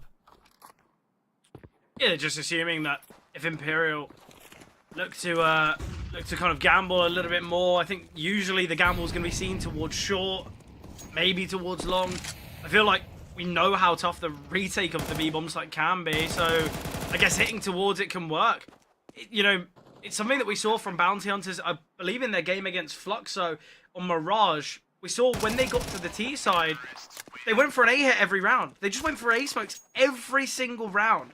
And I think, obviously, as a CT, you can kind of read into it and say, okay, maybe we'll gamble towards A or maybe we'll play towards A. But, after 4 rounds of hitting towards A, you're more inclined to see your opponents go elsewhere, because surely they're not going to go for it again. And I think maybe Bounty Hunters might be opting for a same game plan here. Look, we've got our B executes on point. We know what we need to do when it comes to aggression towards top tunnels. Let's just go towards B every single round. However silly it might seem, it can work well for them. And again, Charlie, looking at the spawns, looking at the positioning, seems like they are going to be going towards B again. And Kaiser posted up on the AWP.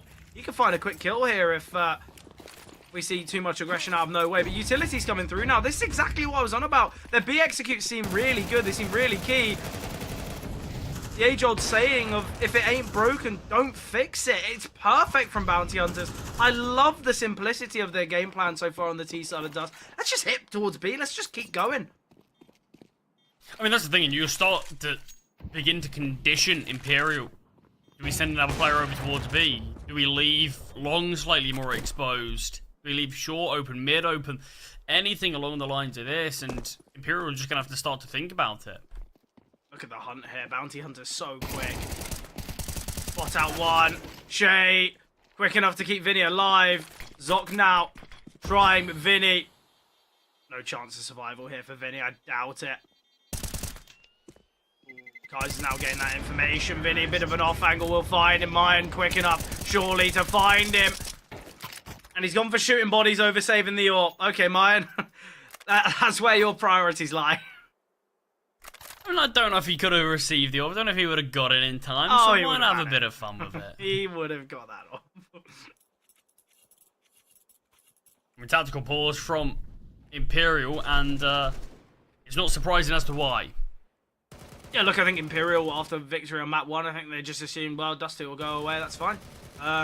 Enjoy the 2-0, but right now, they are not showing any signs of life here on Dust, and with this being their favoured side, the preferred side here for Imperial, the fact that they're yet to post around and the fact that Bounty Hunters are looking very convincing here on their T side is a real worry, because we know that Bounty Hunters can play Mirage as well. It's not a map that they shy away from either.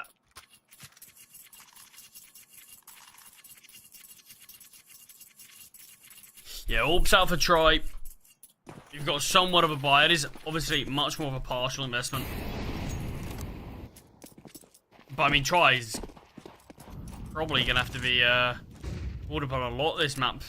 He hasn't had a lot of impact. Now it's time to do so. The 5-7 doubles down. No Way has kept them at bay towards B, and maybe Bounty Hunters now are going to reconsider hitting towards this site as much as they do. No Way has given up his life, though. Ooh, a second seeing Descenti. Nice damage dealt here to Bruninho. Show with the reposition. He's taking all this control here towards top middle. The bomb's dropped as well. The T's have dropped a smoke to try and give off the idea that they've gone to claim the bomb, but obviously now Descenti's got that information.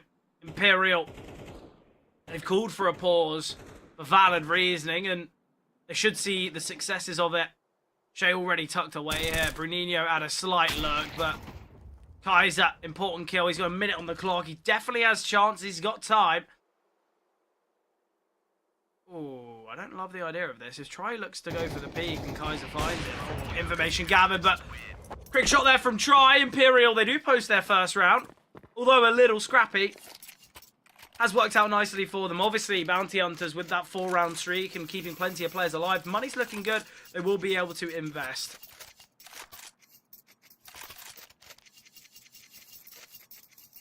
Yeah, I mean, finally something on the board. Double AWP comes out from Imperial. I mean, clearly want to press the issue even further. You win a round, you know Try's got an AWP, but let's see if you can bring out a second, catch them off a second time round, break their economy, and fully bring yourself back into this game. Yeah, I think the double AWP is always so vital here on Dust. You can, just get posted one up onto the A bomb site, maybe towards short, and then you can have this double kind of AWP rifling setup here towards B. Utility coming out. It's all about taking attention away from Shay. Should be able to go 2 for the price of 1, and maybe 2 for the price of none, as the AWP not going to be confident going through this smoke. But now Try to be tested. Wide swing from Turtle, nice fight. Molly as well towards CT. The bomb to make its way up short. Got to be cautious here. Bomb getting dropped by Descenti, and now the T's have questions. Now they've got a bit of worry, and Mayan, he's 9-1. Quite comfortably leading the lines here, but Descenti, a nice double hit. Important kills. Try won't be able to retrieve that AWP, or no AWP will be able to retrieve for him. Are we just going to see Descenti drop one across and bring another out? I hope so. No, I mean, see, this is the thing. With the double AWP a lot, you do always give yourself a good opportunity, if someone does go down and it is the AWPer, to constantly catch off your opponents. Yeah, and in fact, Descenti's actually opted for the MP9. Good idea, as he is aware that it is going to be up against the Eco. But I hope that we will see Decenti on that double orb again. He had great impact in that round with it. Very mobile. Quick shots as well. Yeah, he looked very, really very sharp with AWP-esque. it. So I'm hoping we will see it again. But I like the idea of actually just going with the MP9. This feels like the much smarter call. See what can be found. Oh, well. It was fine 3 here towards lower tunnels. Somewhat of a near I'd see the orb perfect do round. that there as quickly. Ooh, Struggling Sunny, there. not as clean as he was with the orb. He found 3 with 1 mag there towards lower tunnels, and now none It's with starting the... to get a little bit embarrassing to Cindy, so luckily he finds the 4th. Ton of money made there. See, this is the question. Do you upgrade or do you just keep the MP9? I think you've got enough money to go for the upgrade. I think what Yeah. you're throwing away $1,250 That you made from playing in the last. Exactly. Who cares about it? Just bring the AWP out or bring out a rifle at least. I think keeping the MP9, there's no point. There's no reason to hamstring yourself here with the MP9. I think there's no benefit. Yeah. Perfect. Great call. I think a lot of the time you'll see teams opt against it and kind of overall say, well, why would we waste this money? But 9 times out of 10, you see it go against them. So I'm happy that we have just seen that MP9 dropped. And there are 2 AWPs in this round, but none on the side of Bounty Hunters. You're going to have to be the Galil on Kaiser instead. And they've got a good spawn for B. We know how much they've liked this portion of the map so far. Oh, okay. Not playing off spawns. I would have really liked to see kind of a quick hit towards B. I mean, they're 4-0 up, and they've started to be red a little bit. This is an aggressive angle for Decenti here towards the lower tunnels. Knees back up and tries there to do it, and the Yorps in really advanced positions are finding so much success. Try will finally get shut down, and Zoc with a double, taking down Vinny as well. And now Decenti's certainly not going to feel as comfortable. Yeah, Zoc creating that possibility here now for Bounty Hunters. Is close in middle, gotta be cautious. I mean, Decenti's showing up try a little bit here in this game. He's been brilliant with the second AWP. I think a lot of the time when you see kind of, a lot of it, you'll see a secondary AWP on an in-game leader. I feel like it is what happens a little bit at the time. But very rarely you'll see a secondary AWPer look so clean with the weapon. I feel like it's a real rarity. I think a lot of the time you'll see them miss a fair few shots, not go for anything too aggressive, not go for anything too flashy. It's usually coming from a place of weakness, not strength. Yeah, it's clear that Imperial, the double AWP is something that they really utilize here on Dust. Rightfully so. Got players nearby to retrieve that AWP as well, but money is in a good spot. I don't know if it's in a good enough spot where I'd say take the AK over the AWP. No, definitely not. I think it's too early for that. Players are gonna be sat around 8k. I think. Look, is it really how close Bruninho was to his monitor there? I don't know if we can get a look back on. I mean, look at that. That's outrageous. Yeah, I heard after he plays, he gets like a little red mark on his nose. I think he's just in the just game. the heat off He the is monitor. the in-game character with by being that close. How do you even see the side of your screen? He's literally playing 4x3 In real life. in real life. Yeah. Yeah, and then you can't even see the monitor for Che. I mean, it's I'm certainly a lot more like Che. I'm very far away from mine, but I mean, there's a lot of players who do it. Clearly, it works. But 4-4, we have seen Imperial bring it back from 4 rounds down to this even another game. I'm happy that we got the scout in play for Kaiser. We talk about the scout and its impact that it can have, whether it's on full buys, half buys, eco. So I think the scout could be a real difference maker. And against the double AWP, you know that Imperial are going to be playing with a level of discipline. So I think it's a great call to make here. And then Bounty Hunters, if they can try and utilize this scout to deal some damage and soften up some players before the hit comes through, it'd be excellent. But a missed utility, you'd assume. You know, being quiet about their intentions, but there's still smoke grenades remaining, enough to do this mid-hit. Yeah, we do have that AWP rifle combination with a fair bit of utility here on B. No way, flash in hand. There is a rifle on Bruninho as well. Only coming through. It is going to be a bit of a fake, though. The intended goal is to hit towards A. Turtle now is going to get himself towards CT. Vinny's going to be caught out off guard massively here. And the aggression comes through. Now realizing Turtle's position, but he's able to isolate. Turtle just needed to wait a little longer, and now the AWP posted on the angle. And you say that Descenti's been kind of out-AWPing Try. A couple missed shots there for Try. Not going to be great for his confidence, but a 3 versus 5 with low HP players, making it a 2-on-5. Ooh, that's Making a it nice 1 versus find. 3. Yeah, big from Try there, but Bruninho, he's got this saved AK. Or invested AKs. Turns from the flash. Oh, great tap from Bruninho, and somehow he gets the ace. You can see the celebrations. What a round from Bruninho. Look at that. I love it. I'll be honest, it's my favorite thing about the playoffs is the player cams. I mean, that should never be happening, though. Look how advantaged this is for Imperial. 5-on-2 at one point. A 5-on-2. 1 versus Even 3 that, as a well. 1v3 for Bruninho. I cannot believe Imperial have let that one slip. They make this comeback. They've had no response from Bounty Hunters for this 4-round streak. Another round that looks like it'll be nice and smooth sailings, and somehow Bruninho is allowed to ace clutch in a 1 versus 3. Madness. And Bounty Hunters, we were talking about the individuals and talking about confidence base. Fred, that's a round for your confidence. Yeah, definitely. And look, we've said Bruninho hasn't been the player we've seen so far in playoffs. That's a real round to kind of change that. Obviously, Nuke, we saw a fair few clutches as well for Bounty Hunters. Already, we've seen 2 big ones here. Obviously, that 1 versus 2 that was a little bit more like a 1 versus 3 or 4. Obviously, for mine on the pistol. Now we've seen an excellent 1v3 and an ace here for Bruninho. But the problem is Bounty Hunters, they're getting these clutches, they're getting these big rounds. The problem is we need to see more consistency throughout the roster. Yes, they're leading here on Dust, but has it been because of excellent team play and strategy? No, it's been from kind of big moments from individuals. So you'd hope for Bounty Hunters, if they want to continue their success here on Dust, we need to see a little bit more team play. Well, back into the action now. Traded. Have a bit of a DC, and there's money to bring out the double AWP, but obviously double AWP can be really financially crippling if you're not successful on the round, so it looks like Imperial have opted against it. Curious if that will be the reason why, but back to B now. You see this setup a lot where the AWP gets posted up and you got a lot of bodies nearby to swarm into the site. Flashbang's great to delay, but Turtle's not slowing down. Yeah, I love it from Turtle. Bounty Hunters going back to basics with their success of the B hits, and that's what, yielded them so many rounds early on.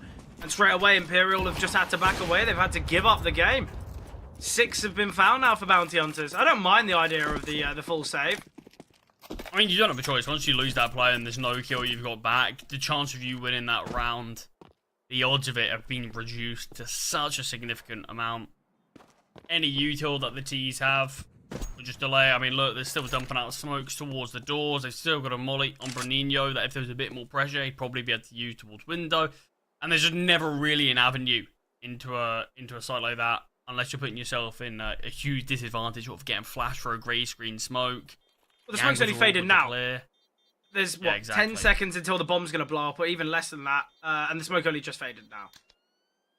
I think it's a really good kind of quick decision from Imperial not to throw any bodies there. Obviously, Descenti can drop over a rifle. Could, in fact, drop over his own rifle and bring out the AWP. We won't see that, though. Bounty Hunters, they claim 6. They deny Imperial from taking the half. And obviously, they give themselves a good chance here to find the half. 7 or 8 rounds can be attained. And I think that's where we say Bounty Hunters, an excellent decision for Dust. Because this is their weaker side.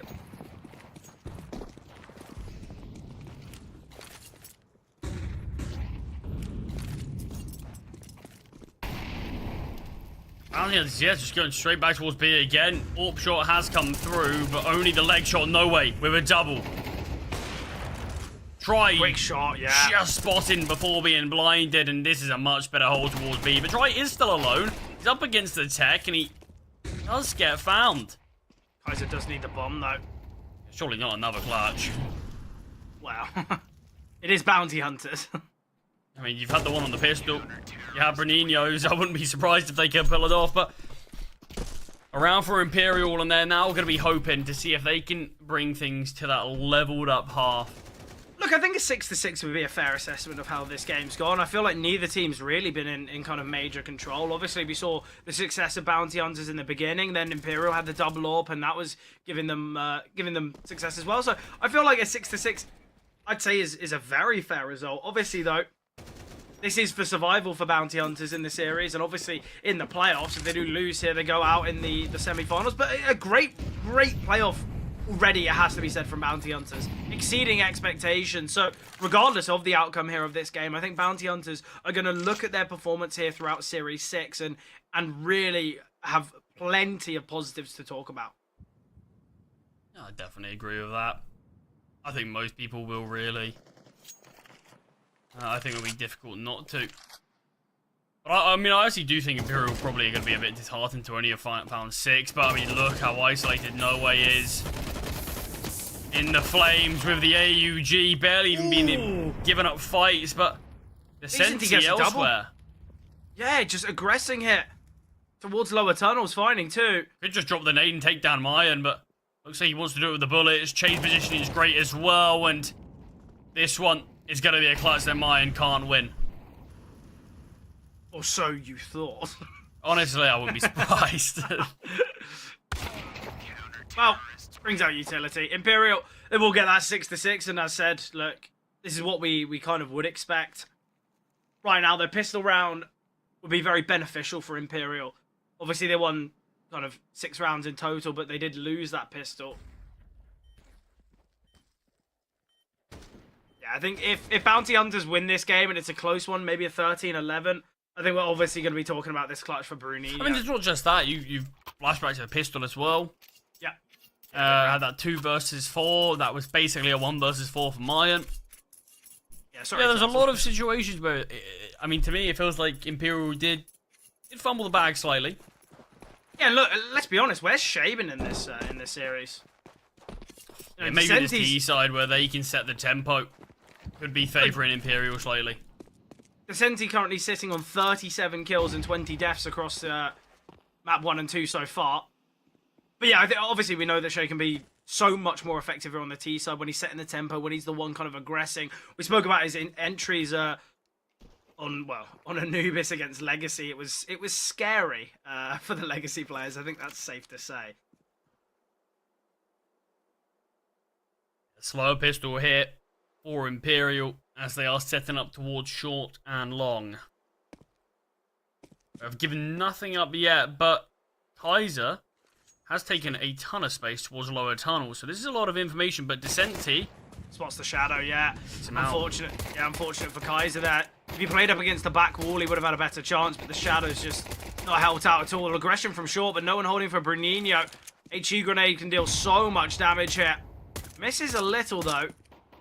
This is where we've got to see Descenti finding some impact, but he will find a pick. And now all 3 remaining players on the A-bomb site, they've just got to give it time. There's 40 seconds here. There's no need for Vinny to swing. He will get taken down now by Turtle, and that's the bomb dropping.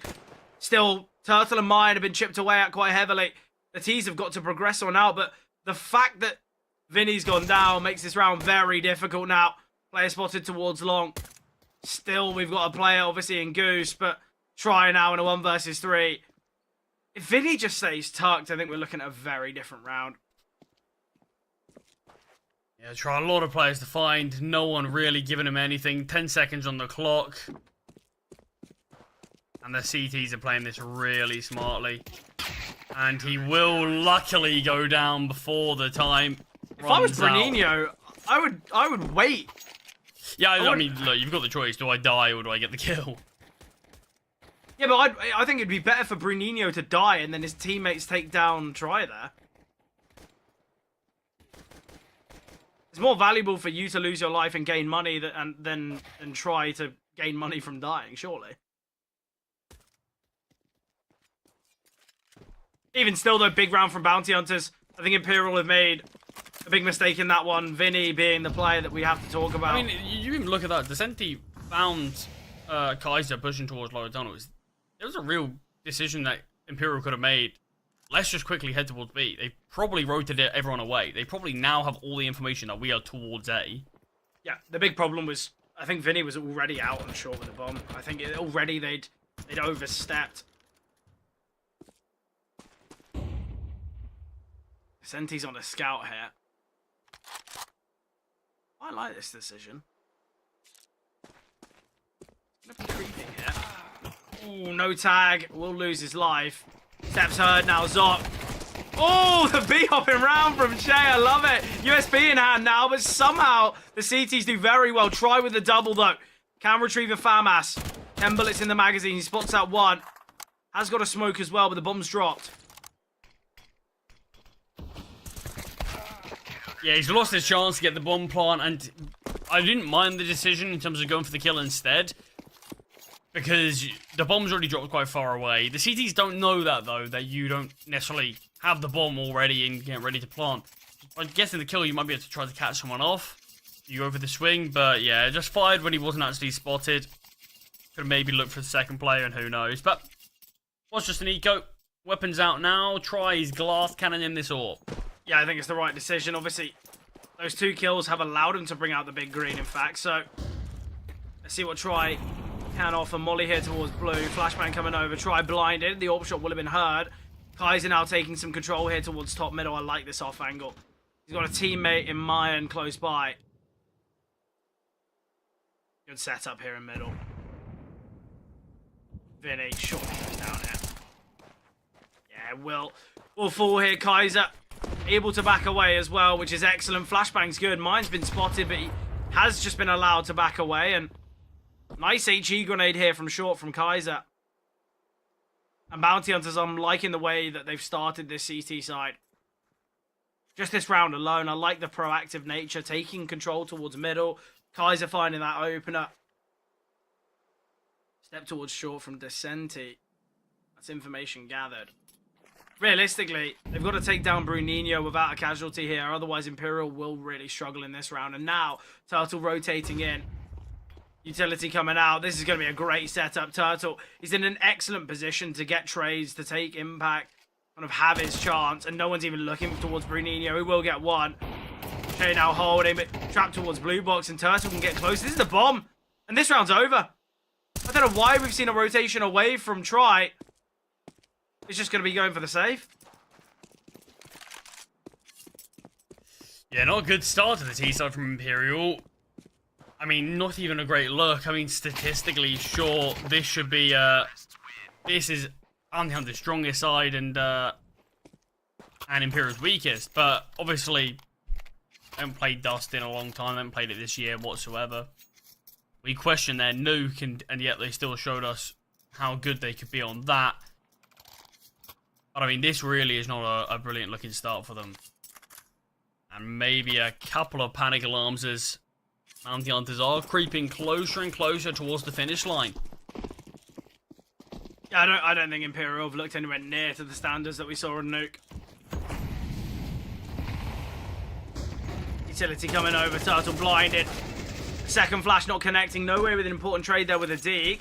Weaponry can be retrieved, and it's going to be this play here through long. Question is, what can Try find in middle? He's got a deagle. Look at the over-rotation here, though. So quick are Bounty Hunters. The B-bomb site's open. Obviously, it's been smoked off currently, but Bounty Hunters, the over-rotation could cost them because now they're worried about middle. They're worried, obviously, about B. And this is where we could see the T's make their way up long. Oh, Try spotted him out. Kaiser's close by with an AWP. Obviously, Mayan in close proximity towards middle. Steps have been heard now, and Mayan's going to have a look. All going to be about timing here for this fight for Try. Obviously, he'd love to retrieve this weapon, but might not be allowed to do so. He's cool that this rotation's coming through. Vinny's on the A-bomb site. Look how much information Imperial have gotten here. I mean, Vinny doesn't need to do anything now. He is now this flank. They're going to waste time killing him, which is fine. That's all he needs to do. Waste as much time as he can. There is defuse kits, but there's no information for it for Bounty Hunters at all.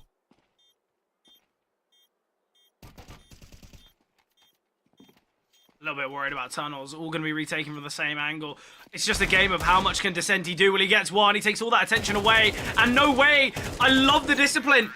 If he peeks straight away, there's 2 players holding him. The fact he waits, Absolutely brilliant. He gets them both for free. They assume, okay, well, if there was someone Carl, they would have swung already. Imperial, they're given a gift in that one. It's the over-rotations from Bounty Hunters. And we saw it again. Vinny, he throws one piece of utility and straight away Bounty Hunters, all three of the players on the A-bomb site. It's clear that Bounty Hunters are maybe not as stable here on their CT side as we expected, because they shouldn't be rotating 3 players towards A just off a couple pieces of util.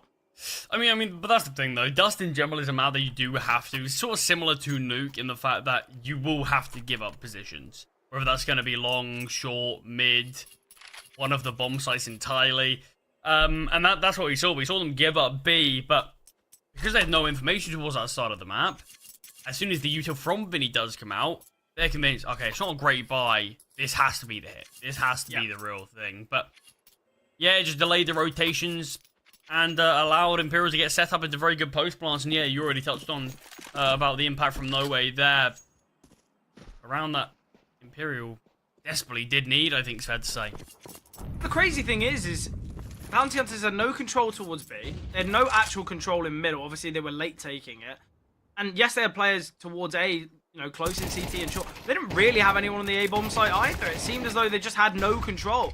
Important trade, though, from Shay. The Senti going down, but Shay quick to get that one.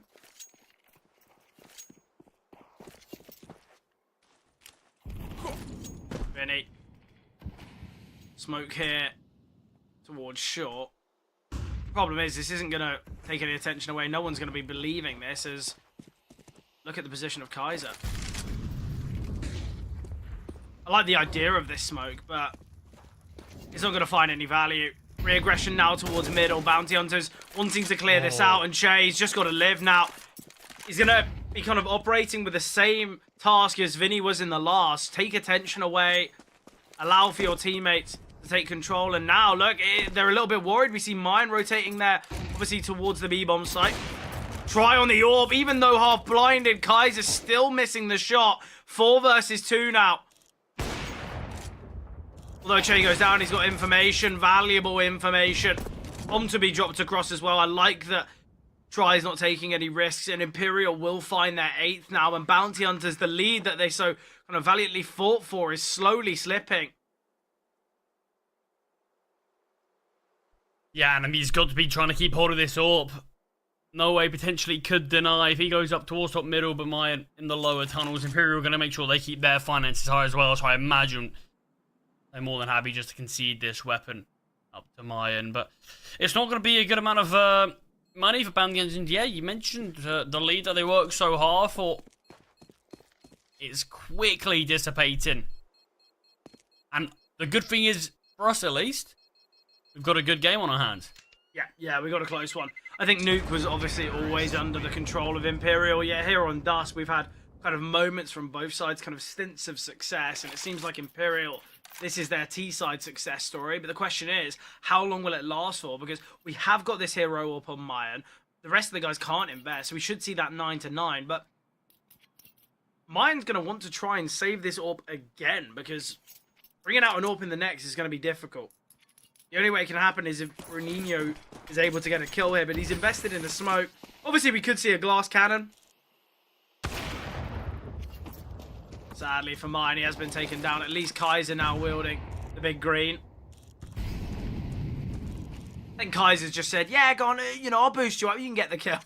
Just so mine dies and he's got the AWP in hand. I mean, honestly, that probably was the cause. Mine was thinking, oh, I'll go for a peek. If I find anything, great, I've got us the opening kill. I might drop or even drop over the AWP to you. If not, you can just take the AWP back. Yeah. Yeah, big find though from Try. He's had a good game here. I feel like Nuke, we spoke about his CT side. It was kind of rounds in which you couldn't really bring out the AWP pool too much, and that's why Try didn't have the best of performances, but clearly warming into the server now. Kaiser looks like he wants to get in the face, and a quick shot from Kaiser. The rifle of Che here, dealing with the players towards shore. I say dealing with them. A couple missed shots, but still, we'll get his second. And Imperial, they do find 9. And looking at the finances for Imperial, they are going to be sitting pretty. No Way can drop over an AK, and then everyone will be at that kind of 4-5k mark. No AWP for Kaiser, though. difficult. No, I mean, he's had a tough game in general, and we obviously spoke about in the pre-show the open duel between Try and Kaiser. Both players sort of can be a little bit quiet, but really are vocal when they do get going. Try is in that spot right now. Same thing cannot be said for Kaiser. And a map like Dust, where it feels like you do want your Raw up on top form, does feel like that leans in Imperial's favour slightly. Yeah, I think another player we got to talk about. Zox had a bit of a tough game. 10 and 17 on Nuke, 9 and 13 currently here on Dust.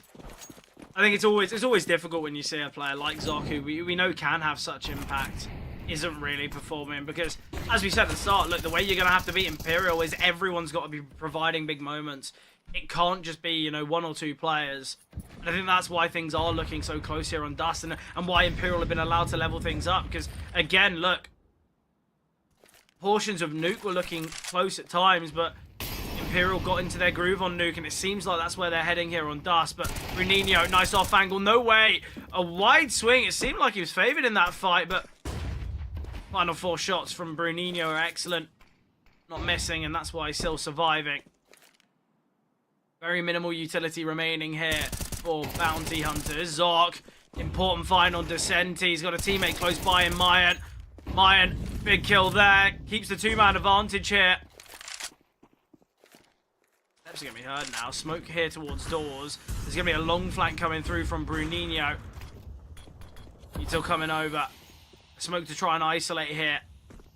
Try getting the bomb down is important. Che's got a molly and Try also a smoke. He's going to have to re-smoke here. It's the fake. I don't love this. This just gives more time for Bounty Hunters to set up. They know exactly where he is. Swing's going to come through. You understand they want to try and get a kill beforehand, but they're not peeking. They're just waiting for Bounty Hunters to swing. Just get the bomb down. They're just waiting for their team to arrive, and Bounty Hunters allow that to happen. Sorry, Imperial allow that to happen. Yeah, that's a rough one. Obviously, it's a 2 versus 4. It's not going to be an easy round anyway, but they had a smoke down. If they get the bomb down straight away, Try's got a molly. Obviously, Che's got a molly, Try's got a smoke. They can re-smoke doors. That's a very winnable round. But we just see 3-4 taps on the bomb, and not only does it allow Bounty Hunters to get back in the position, the flanks can come through, but also it just means that smoke that's going to be giving you an extra 15, 20 seconds, it's just been wasted. Again, it's just these slight decisions from Imperial that are really messing up their game plan. Obviously, it's excellent from Zoc and Mayan in that one. I think they play that B-hold very nicely, but even still, Imperial, I mentioned their finances looking really good. It's allowed them to get an investment here, but again, it just seems like Imperial are... wow. They just keep making unnecessary errors. I don't want to take away from their success of Bounty Hunters, but it seems like the majority of rounds that Imperial are losing are because of just poor trading, bad spacing, bad decision-making. I mean, they definitely do have a mistake or two in them that is costing them a couple of rounds here or there, but still a close game as we're into the final 5. I like the speed that Chase here up towards short. Kaiser prepared for it though. Important kill from Kaiser. Try here, posted up towards CT, waiting for someone to progress through this smoke. But with the man advantage, there's no value. Turtle doesn't need to go through this now. A bomb drop line up there. Util, bomb drop lineups. Aim like shown plus jump click throw. Looks like just a simple crouch drop. Crouch throw. I mean, it's this around now for Imperial. You need to find an avenue into this. Che, he tried to get aggressive. Really thought the T-side would help him out. Hasn't really done that. I mean, he's not the only one who's having a tough game. Vinny on the side of Imperial as well. This fight's going to be everything. Zoc gets the timing nicely, claims control, and Bruninho now in the back lines. Oh, even with no way going back for seconds, it's all on Try. It's a 1 versus 5. Will get himself his second, 15 seconds on the clock, and Try. There's a real chance here now. He knows the only way he can win it is on frags. Aware of Kai's positioning as well. Try, he does get the kill. 5 seconds remaining. There's no chance. Turtle is just going to be running away. A mighty attempt there, though, from Try. I mean, 24 seconds? Far more impact than we actually think. Yeah, the financial damages and implications that will have for bounty hunters can be so costly. A great effort from Try. He's got 20 seconds. 20 seconds is when he finds his first kill. Brings it down to a one-on-one. If he found Turtle there, you saw when he was scoping as Turtle was jumping up. If he takes down Turtle, I assume Try wins that one. Oh, I mean, surely. I mean, yeah, they've gone for the just a partial investment around this buy. The flashbang's so good, and Try's orb isn't able to find anything. And despite a great look in the last round, nothing's going to be done in this one. I mean, you can see what the money did do, the bounty hunters. Everyone's fully invested in everything they can. They've got no money remaining.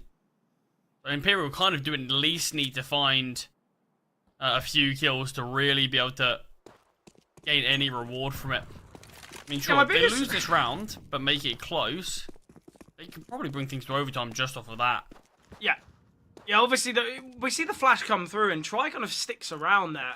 I think he would have seen the flash as well. It wasn't a pot flash. And maybe just gambling to take the timing shot. I'm not too sure, but... Yeah, look, Bounty Hunters are going to find themselves 12. They're going to have 3 opportunities to close out map 2, and obviously as we head to Mirage, we know it's a map the Bounty Hunters can be competitive on, and maybe Imperial's victory on Nuke, a distant memory for them, because Bounty Hunters have had this level of threat. And obviously the first half performance, we saw a 1v3 ace for Bruninho, we saw that 1 versus 4 effectively here for Mayan, and it was rounds like that that kept Bounty Hunters alive, and now it looks like they're playing a little bit more as a unit. I'm surprised Bounty Hunters aren't fully rotated here. I suppose they have only heard the steps of Vinny. The time on the clock, this bomb potentially could go down if they're lucky. He's got a punch in the digit straight away. Holding towards Gandalf now. Elevation. Oh, a boost coming through. Oh no, Vinny after time, surely. We will find one. Taken down by Bruninho, Vinny. Oh, it's a tough one. At least it is Vinny, I guess. Maybe bring out a Tech 9, smoking a flash. I mean, there's not a lot of util on the T side anyway. Vinny probably needs a full set. Yeah, I'd say actually, although a risk, I wouldn't mind Vinny opting for full utility and just armor, sending his team in with the gamble that they're going to get kills and then maybe he can pick up a weapon. It does seem like Vinny wants to send himself in first though. Which obviously you understand. Nice flashbang, but Bruninho, he can at least get one. Put on trade for Che. Trying the AWP once again. He's 21 and 12. Yeah, and yeah, it feels like it just isn't enough. Some of the riflers around him. I mean, Decenti, he had a great map number 1. He's had a good map number 2, but not to the same levels. And then you look at No Way as the 3rd fragger. He's had some big moments, but Che and Vinny are just very out of this game, it feels. Right now, 3 versus 4. Posted up here towards Goose, and Kaiser will drop him and now Try. He's got work to do here. Vinny, nice swing, but nothing found. Kaiser's no scope, and it's a 1 versus 3 now for Try. Needs to try and retrieve the bomb. There's 40 seconds, twice as much time as what we saw in his 1 versus 5 attempt. There is going to be a late flank coming through.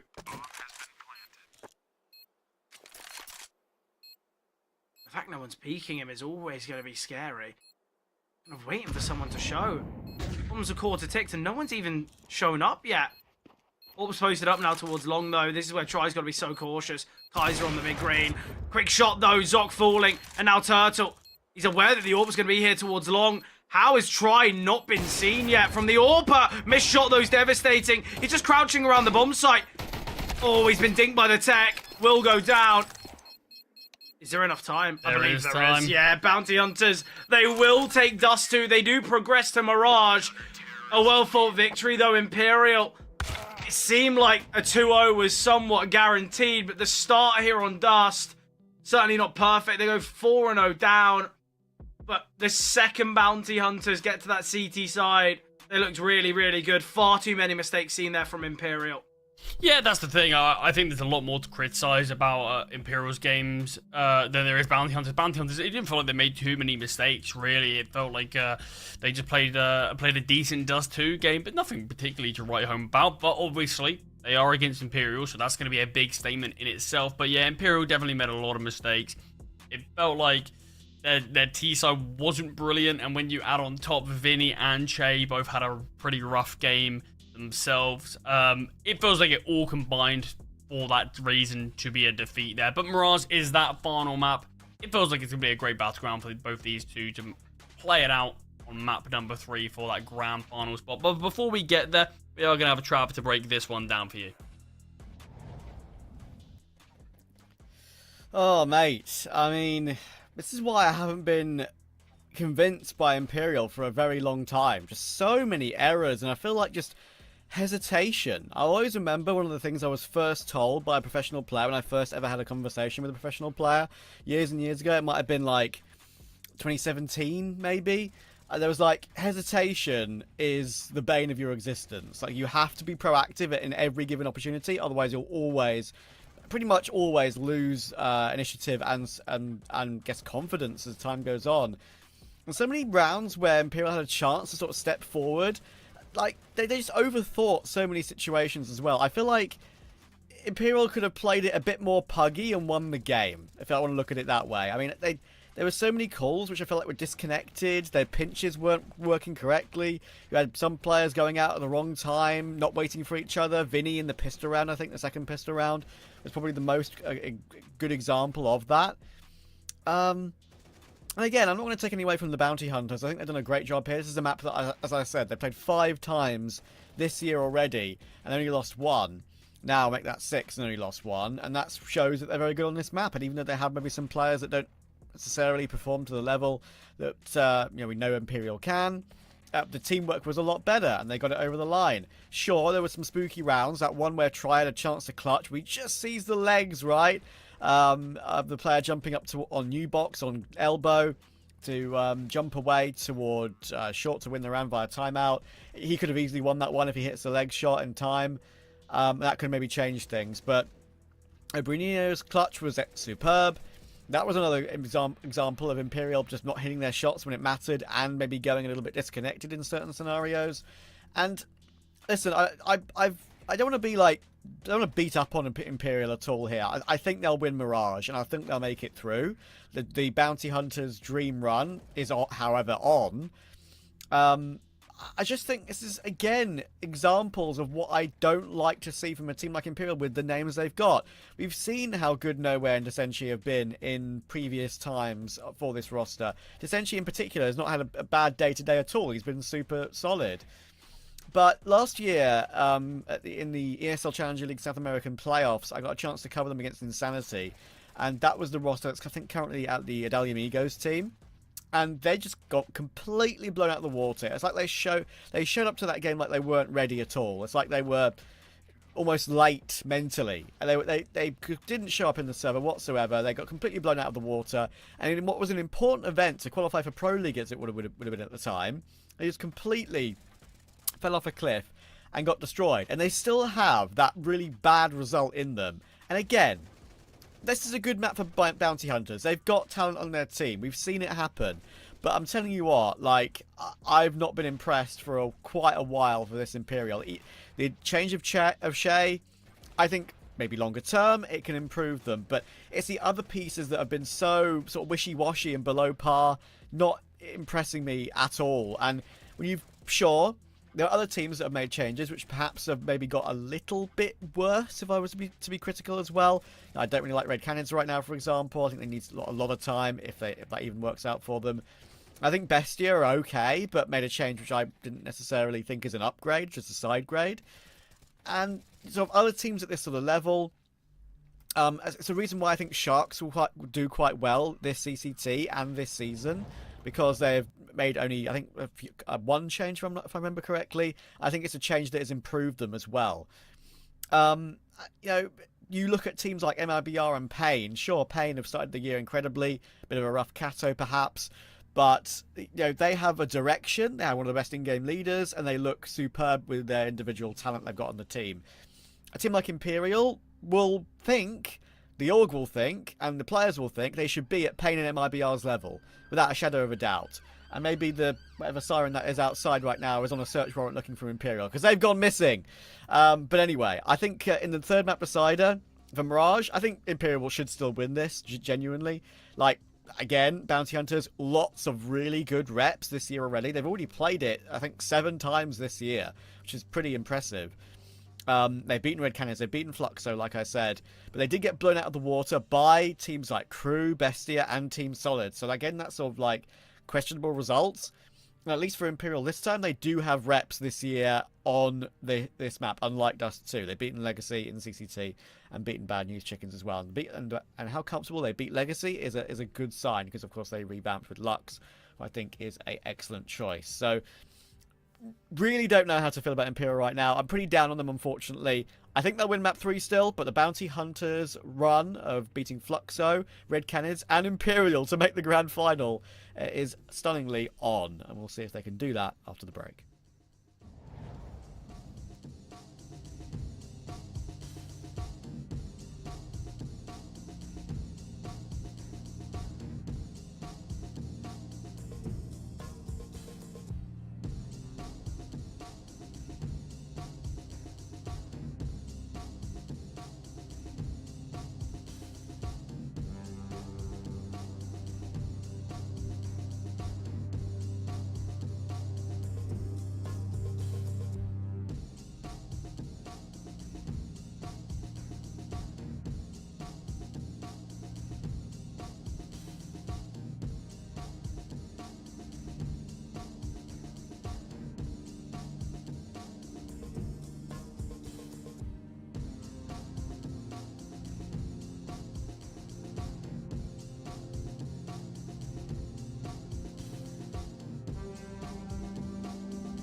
Another one of those below par performances from Imperial, but it was a map which bounty hunters do like a lot. So now we go into a third. It's a map that Imperial have actually played this year and are unbeaten this year in a couple of attempts. So you'd think that the power of Imperial should fire them through to the grand final. However, lads, the bounty hunters fairy tale is on. Do you want it to happen, Zerlo? I think we want it to happen now, don't we? Yeah, definitely. I think bounty hunters are a side that have upset the two of the biggest teams, and if they can upset the biggest team here in the event, I think it would be such a story, and I think that would bring their confidence to probably take the grand final this evening. Obviously, I think it's still going to be very difficult, but something we have to talk about. Che, where's he been? 10 kills on Nuke, 10 on Dust.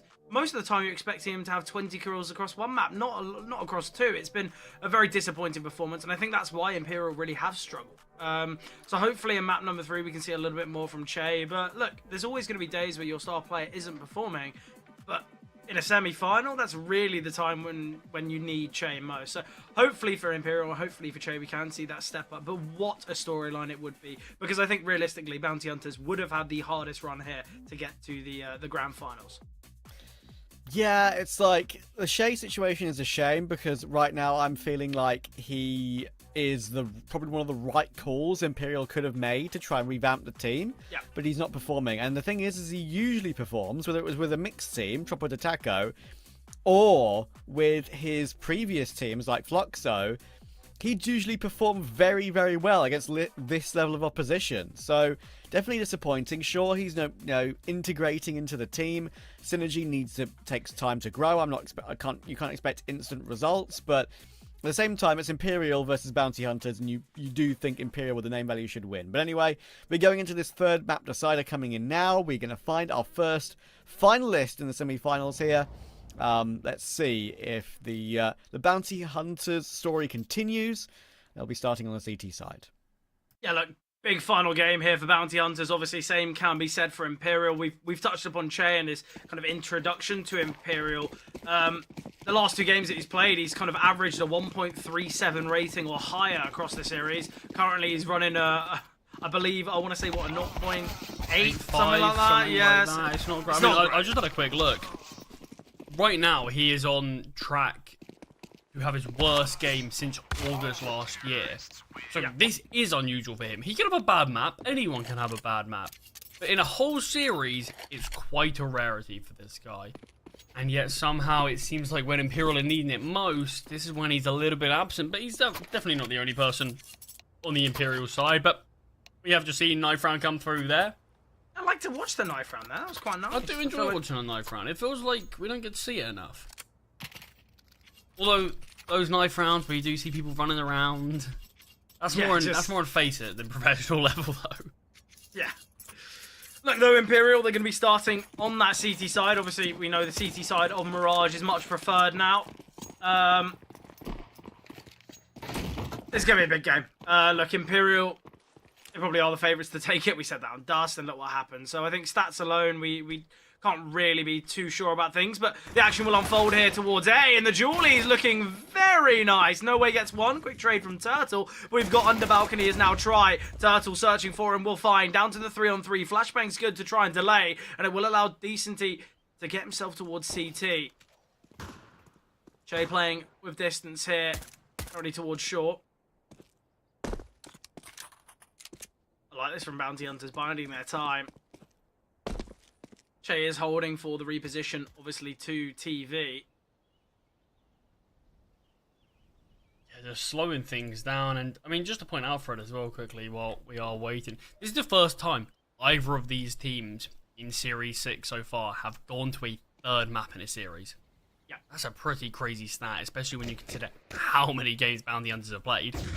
Yeah, absolutely ridiculous, but they did really well to bring themselves back on Dust. Sadly, the pistol for them has not worked out as they'd intend. Nice rotation from Decenti, getting a double there.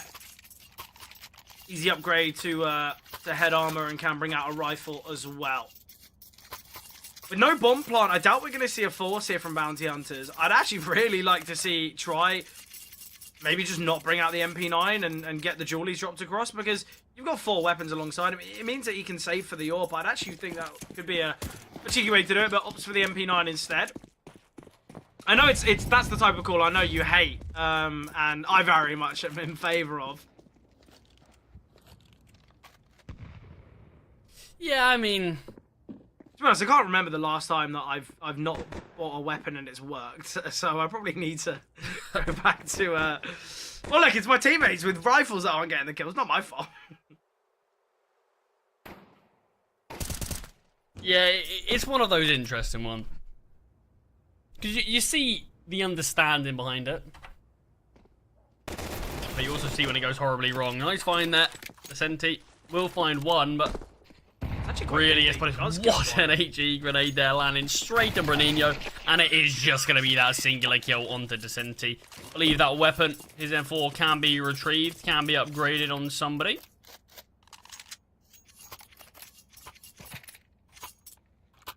Yeah, I like this decision. Ooh. Never mind, I thought Try was going to bring out an AWP and drop the M4 to no way. Is there a gun down? Oh, an MP9.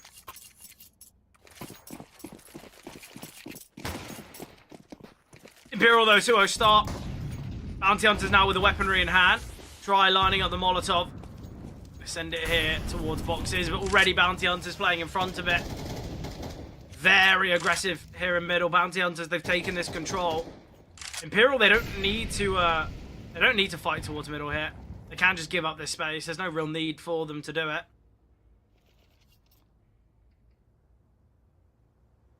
What are we thinking, Charlie? Can I get a prediction out of you, or is it too early? Ooh, you haven't asked me in a while, so I will... Yeah, it's been about an hour. It's been about an hour since you've asked for a prediction, so I will give you one on this occasion. I think it is going to be a very close one. Honestly, maybe even overtime on the cards, but I think I will give a slight edge to Imperial. As much as I'd love to see that grand final spot go the way of Bounty Hunters and the whole event, I do think Imperial... On Mirage, just what we've seen from them recently, I mean, I can't bet against that. Look, I think it will be a close game. I think Imperial are going to put up a lot of a fight, but for me, I just love to see Bounty Hunters win this, so I am just going to be favouring them for that basis.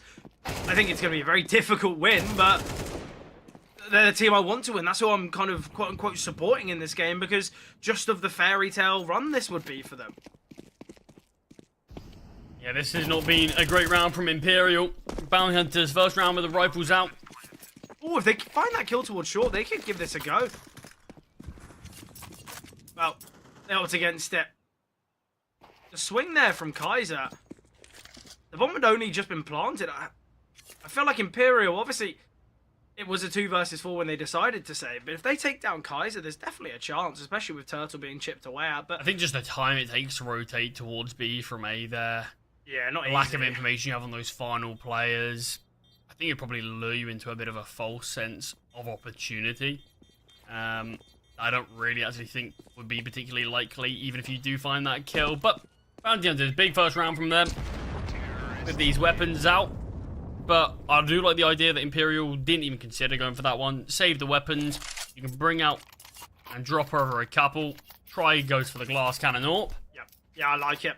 I think we got to see the AWP on Try. Obviously, it took him a while to warm up with the AWP on Nuke, but Dust 2 was absolutely excellent. I think get the big green out as soon as you can, because we know the impact and the value that he can have here with the AWP.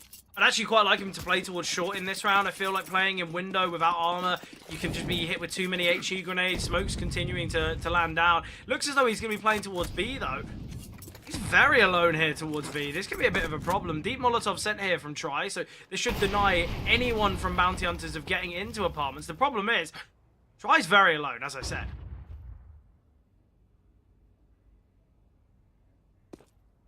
A good few of the Bounty Hunters players as well, looking like they might want to go for a bit of a swing, a double peek, or anything of the sort. I swear that B site, yeah, is going to be opened up. And the round could unravel from there. But for now, Bounty Hunters slowing things down. Imperial. AAA setup currently with Decenti and Window. I said it is just going to be quite tough here. Oh, the nade of the smoke's excellent. Utility looks as though it's going to be coming over. Try. AWP in hand. Can find one. Molotov landing. He's spotted out Mayan. He's got a great idea. Posted up on the angle. Nice from Try again. Still here towards apartments. Gets a triple in this round. Absolutely excellent here from Try. A clean sweep here for Imperial. But the stability that Try can offer here. I said that we had a triple setup towards A. We had another player kind of in ladder in Descenti. But it's the fact that they are so confident that Try is going to control this position. They don't need to have a secondary player there. I mean, that's why you give him the AWP. That's why he goes for the glass cannon. Try was great on Dust too. Sadly, the rest of the team weren't so much. Obviously, a large portion of Try's kills in Dust 2, you know, we saw a fair few kind of saving rounds and exit frags. Did have a lot of success. And I think if kind of those kills can convert into round victories, it'd be excellent. Nade and spam combination from Descenti's excellent. The flashbang's coming over as well. Vinny can find. Vinny a little bit out in the open, but no pressure from under. Aggression out of Palace is Mayan. Still, we've got a player towards triple, and also Jay just tucked away in firebox and spotted out Bruninho. No way we'll get the trade, and the final player in Kaiser still towards middle. Imperial can go on a hefty streak here. I'd be very worried if I was Bounty Hunters right now. Yeah, so it's a risky play with the investment. They tried to go towards middle with the weapons that don't have a massive amount of range advantage, but it does feel like you're making a big gamble that hopefully Imperial maybe aren't going to be that aggressive towards mid. Maybe they're going to give it up due to our utility, but they did quite the opposite. Big fight there from the CTs in middle, and as soon as they find the first 2 kills, the round is always going to be in turmoil from that point on for the T side. And it's a couple of upgraded pistols again, but a bit of util on Kaiser as well. It's going to be a bit of a Palace drop. Certainly actually can overwhelm. I mean, nobody's alone here towards A. Not flashed off the angle though, and the AK spray's looking good. Able to reset. Chance of a bomb plant non-existent now. And No Way can just wait. I love it. Oh, it's a Sensi. Yeah, that's a really good hold there. Alone with the AK towards triple, can easily get overwhelmed. But you mentioned not being blinded off that angle. Yeah, the flashes weren't good at all. Yeah, it just didn't look like they were deep enough for the triple position instead. It's not easy to blind there, but yeah, I mean, great job from No Way in general. Really good AK control. To be able to find that, but you said a big streak from Imperial. It's 5-1. We're seeing that first tactical pause come out from Bounty Hunters. I love it though. I think Bounty Hunters already realised, okay, well, we know what Imperial have to offer here on Mirage. Imperial statistically are very dominant on the T side. And I think a lot of that success can come off the back of Che. So the fact he's not performing perfectly here in this game, I guess Bounty Hunters may be feeling that this half is going to have a lot of weight. They're going to need to find themselves, you know, maybe 5 rounds, because Imperial, we know the quality that they have and the ability they have on their T side. And this isn't a map pick of Bounty Hunters. This isn't like their selection like a Dust 2. This is Imperial's kind of home turf. We had an argument kind of questioning, well, why haven't Imperial picked Mirage over Nuke? That's how consistently good they've looked on it as of late. You just have to look at their games against Legacy and Bad News Chickens. It's 13-1s, 13-7, sorry.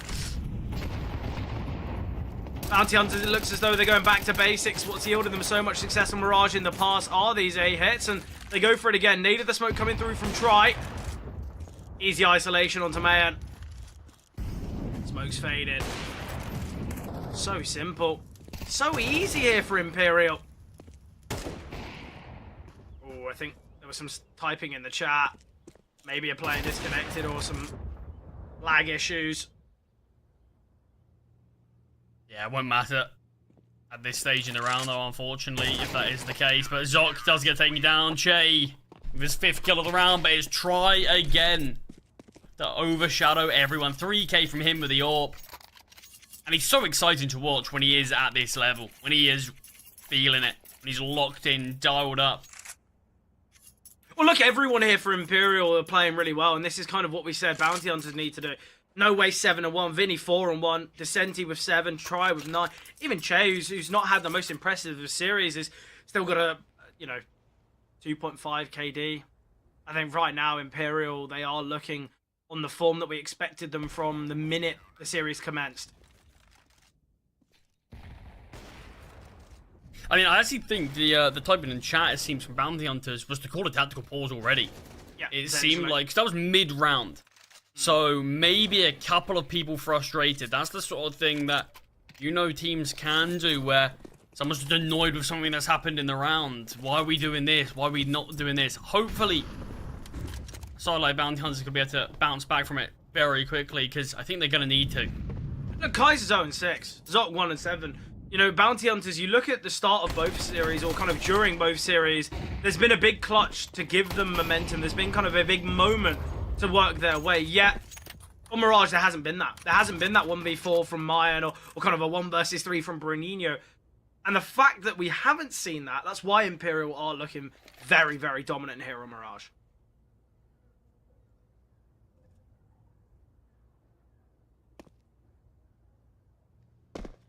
I mean, it's man advantage from Bounty Hunters.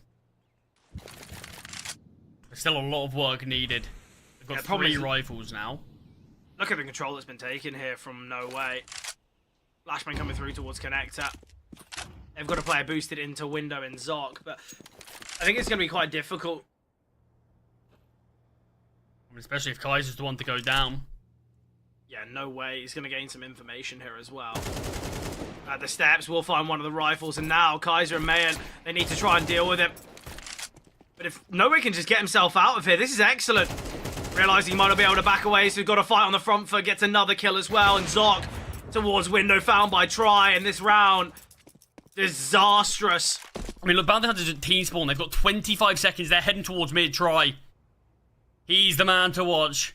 Vinny's on A as well. I mean, the angle's so good. He's at least going to be able to find one. Surely gets all of this information, able to back away. The spacing issues, you can't even blame them for it. There's such limited time, and it's 2 kills found there from No Way. It looks a bit dicey, but it's the amount of presence he makes, the pressure he takes away from everywhere across the map, and the time that he wastes, more importantly. Yeah, definitely. Look, the T's are looking for him. I think actually the best thing the Bounty Hunters can do is, okay, yeah, you've progressed through A to T spawn. Let's not fight him. Let's actually just look to go into mid, try and get into con. You know, you've got Zok who's deep towards window. If they can make their way up con and deal with Vinny, Zok can catch off rotations, but it seems like Bounty Hunters maybe not in the perfect mindset, maybe a little bit too hyper-focused on individual kills instead of the kind of overall goal of the round. Full buy again here, though, for Bounty Hunters. No up on Kaiser once again. And Kaiser, 0-7. It's been a really tough one, hasn't it? Yeah, it's not been easy, but it's another opening kill found from Bounty Hunters, and they've done a good job to take middle without any...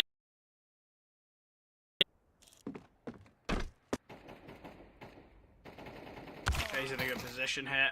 Ooh. Sadly disconnects. I get to see His camera was gone. His camera was gone there, so it's clear it's PC issue. Not just within CS. I mean, this would be a major turnaround if they could go on to win a round like this. No way. Spotted out from con, but he still finds Zok. You see the amount of bullets that have been sent No Way's direction and hardly any damage taken. No Way's in a really good position now. He's got a smoke. He's just tucked away towards a Ninja. He's going to hold for Turtle.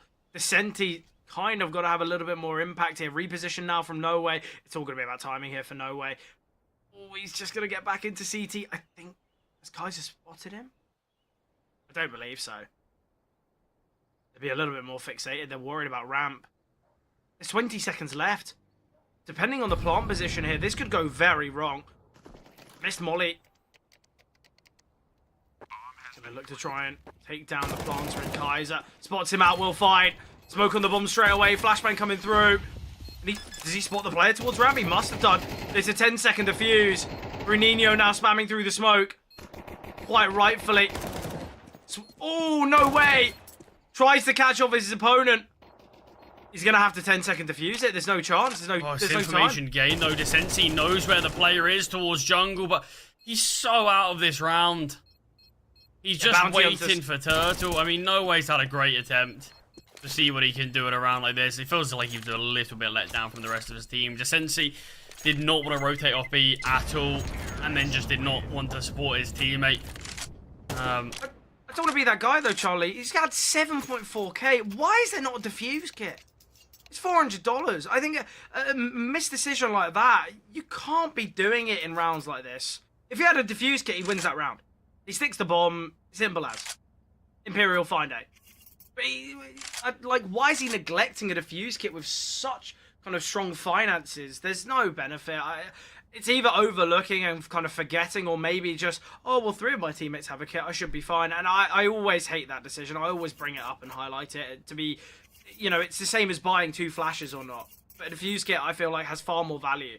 And we see it there. Bounty Hunters, though, I think is a good round from them. I think they are quite lucky that Che disconnects.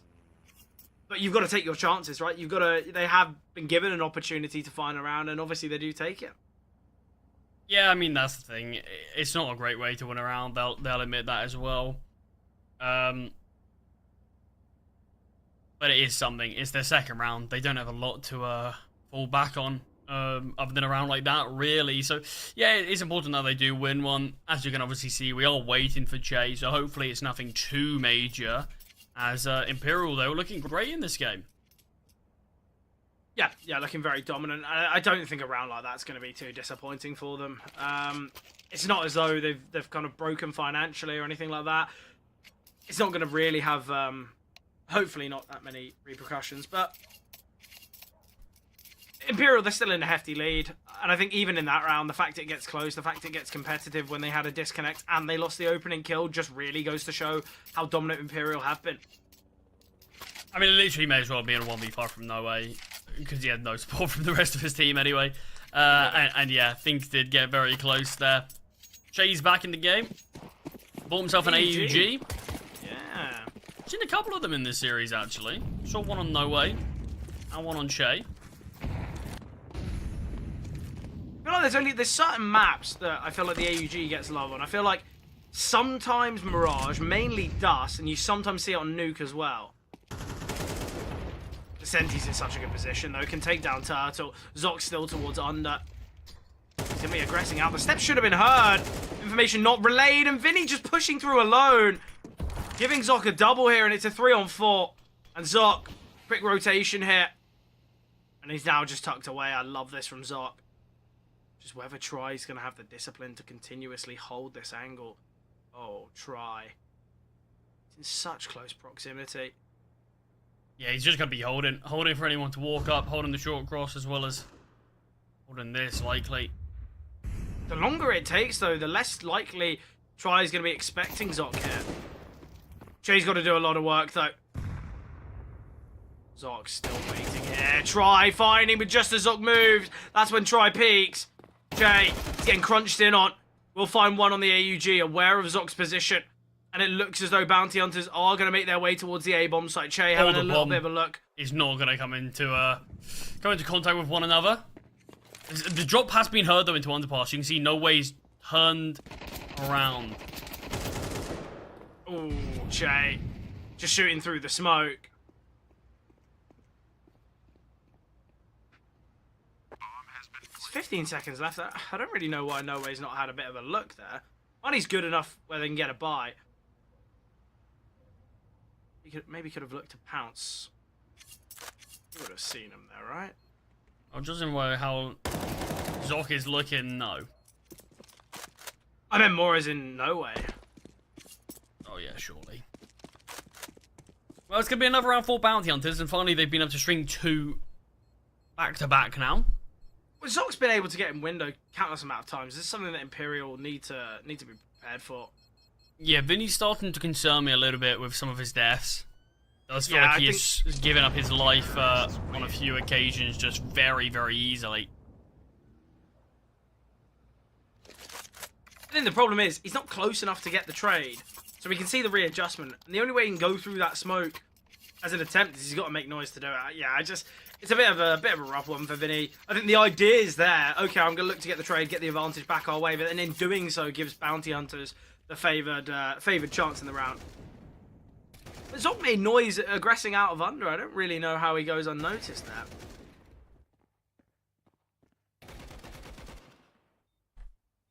Yeah, I mean, we see Che on the B-bomb site as well. Keeps himself alive. Finds himself a kill. When you're a solo B defender, he did a good job. I mean, look, he forced Bounty Hunters back from B. Yeah, obviously. I think as well, right now, Bounty Hunters, they've still got to find these final two, right? I think Imperial, if they can get themselves 8-4, I think they're going to be feeling very comfortable. So, although Bounty Hunters obviously got a little bit fortunate in the last round, and they've done very well to win that next one, I still feel like Bounty Hunters have to kind of keep the pressure up. They can't slow down.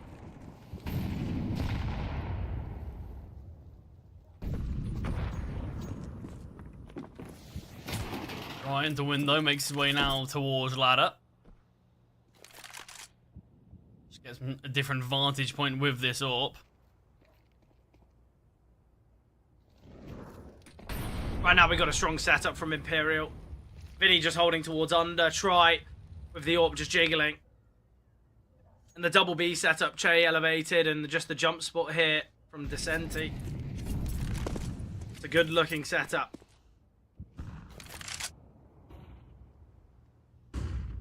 Oh, Vinny. Vinny's completely alone here. What's out the AWP? Oh, Vinny!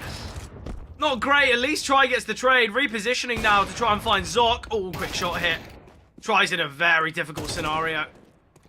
Descenti found as well. Great from Che. Important kill here. And now, no way, very much alone. We will see a quick reposition here from Che. He's got to help out his teammate. No way's in a very difficult scenario. Again, though, it's just kills being given away. Imperial just seemingly are just wanting to fight so heavily. Obviously, we saw Descenti and Window go down for nothing. It was unfortunate there for Try. I like the idea here from Che. I think give it a go. Great from Man, though. Yeah, Bounty Hunters really starting to find their footing here on Mirage. It was a 7-1 scoreline. Now 7-4, 3 rounds in a row from Bounty Hunters. On a half that, honestly, I wouldn't have been surprised if they didn't find any more than the one. Yeah, Imperial were looking really, really good. And obviously the disconnect for Che potentially kind of upsetting the momentum that Imperial were on. You know, even just, 2-3 minutes of them just having to sit there and kind of cool off. Obviously it gives Bounty Hunters the ability to reset mentally because they were very much out of things here. But nice find from Try. Early opener searching for a second.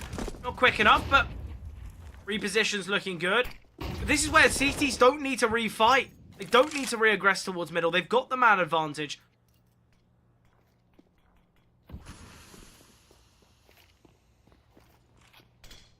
Descenti does find Zoc. Not able to escape. Not ready for Mind's position there under window. Still a 1-for-1 though. Leaving Imperial with that man advantage. Try's got to be cautious here. He's on the center of the bomb site. I feel like if you were a solo AWPer here towards A, this isn't the position you'd be playing, so this should indicate there's probably a second here.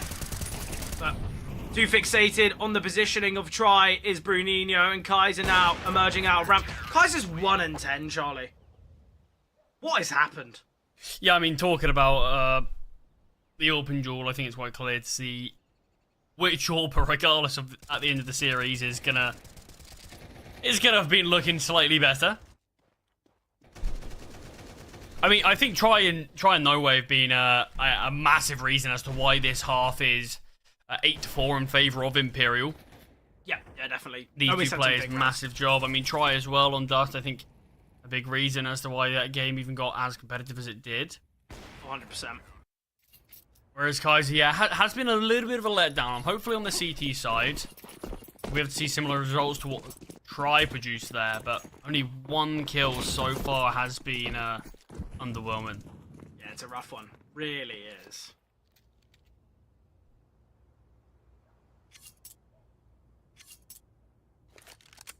Imperial do get themselves that 8, and I think this is where it's got to be a bit scary here. I think it's got to be said, but nice find from Zoc early doors.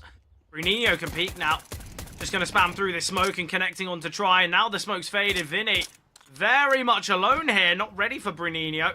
And it's a 2-on-5. They get a 1-on-5. No way. He's had big moments, but won't find anything here. Perfect pistol here from Bounty Hunters. Yeah, clean sweep, and I can't imagine Imperial are going to be interested in forcing this one now after finding absolutely nothing. CTs, a lot of them going to be able to get cheap upgrades onto their weapons. There's no value for Imperial to force. They're in the lead. It's not as though they're trying to claw their way back into the game. I think it's the right decision for them just to eco here. We do have a flash on Try. Looks as though Imperial are going to be making their way towards the B-bomb site. And I think right now, looking at the setup, it's just Turtle alone here. If they did opt to go towards B, this could be perfect.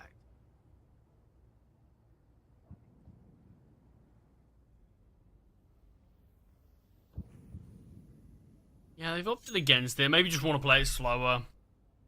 Get rid of that yeah. util, yeah. Not that there's a lot to get rid of, but probably won't be too aware of that themselves. It's just still this solo defense here from Turtle. It's got no utility remaining now. Surely we got to see a rotation, right? I like the Turtles backed away, though. I think it's the right decision. Deny the Glocks their impact. The problem is, this angle's not easy. With the way in which the T's are going to be jumping around. And here we have it. Giving up his position. Will now look to isolate mine as a quick rotation. Quick kill from Vinny, though, and a bomb plant would be huge. The bomb has been dropped in a position that's going to struggle to be retrieved. Nice damage from Decenti. Ooh, this could be problematic. Bomb going down here is huge. Surely not. Surely this round can't go their way. Oh, I'd be surprised if they can, but a bomb plant is absolutely perfect. And Kaiser in that one round quadrupled his kills. 3k from him. Sure, it was an anti-eco. But it is honestly moments like this that can just give players a bit more confidence. Give them something to cheer about. I'd actually really like to see Kaiser drop this M4 and just bring out an AWP. He's got the money to do so. You know, we've seen what he can do on the AWP on the CT sides of many maps in the past, and I think just get the AWP in hands as soon as possible. Allow yourself to kind of warm up with it on this CT side. But the bomb plant and a couple casualties, I think Imperial are going to be very happy with the result of that one. You look at the finances, okay, Mayan's on 2.2k, but no one else is really looking too comfortable in the financial department. Slight technical issues currently. You predicted Imperial and it to be a close one. I think that's kind of what we're steering towards right now. Are you still confident that Imperial can take it, or have Bounty Hunters shown enough to kind of convince success? I mean, look, I said I think it was going to be a close one with Imperial just about taking it here. Yeah, we're getting closer and closer as the scoreline suggests, but I think I would still slightly back Imperial. But, yeah, I think that's a fair. But I definitely don't think it's I don't think anything's guaranteed in this game. Yeah, I think no one can take off their foot off the gas for a moment, or they will get punished.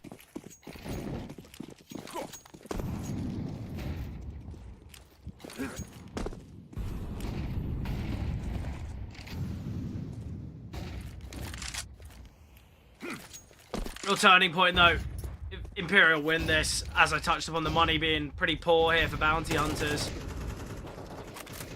could kind of come into question whether this is the beginning of the end for them. Hopefully not, though. Hopefully we can see Bounty Hunters progress, because look, Bounty Hunters, in every game that we've seen from them, they've surprised us.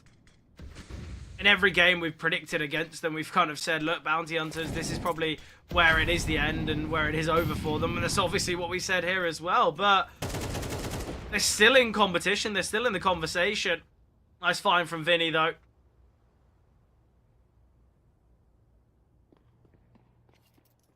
Shay found himself in a deeper position. This round definitely is going to be an Imperial one. Maybe not anymore. Kaiser spotted. And it allows Kaiser to rejoin the defense of Turtle on the bomb site. I cannot believe this one's getting this close. Vinny's still glued towards connector. Your team needs help on B. But look how off the spacing is. Some players pushing while the others just wait. Yeah, and Turtle does so well to delay. We can see the rotation from Bruninho. The slight look behind from Kaiser changes the outcome of the entire round. Yeah, but honestly, it shouldn't. It really shouldn't. We should see. Che is in this position. Look, he goes down. He doesn't need to go back. You have Vinny on short. You have 3 players in apartments. Why are we not seeing them all push together? Yeah, no. And Che is just that thing in the back of both Turtle and Kaiser's mind that he is behind us. We can look to take the final to him and take market control back. If they do that, if Che goes down short, that's fine for Imperial. Because you lose the player on the bomb site. You can isolate that one. If they both somehow do it, which they can't, you can just isolate market with utility and get a free bomb plant. It just feels really off for Imperial there. I just don't know why they don't have a bit of a push towards the site. Just do anything like that. Great find from Che's Deagle. This is reminiscent of a round we saw from Che the other day.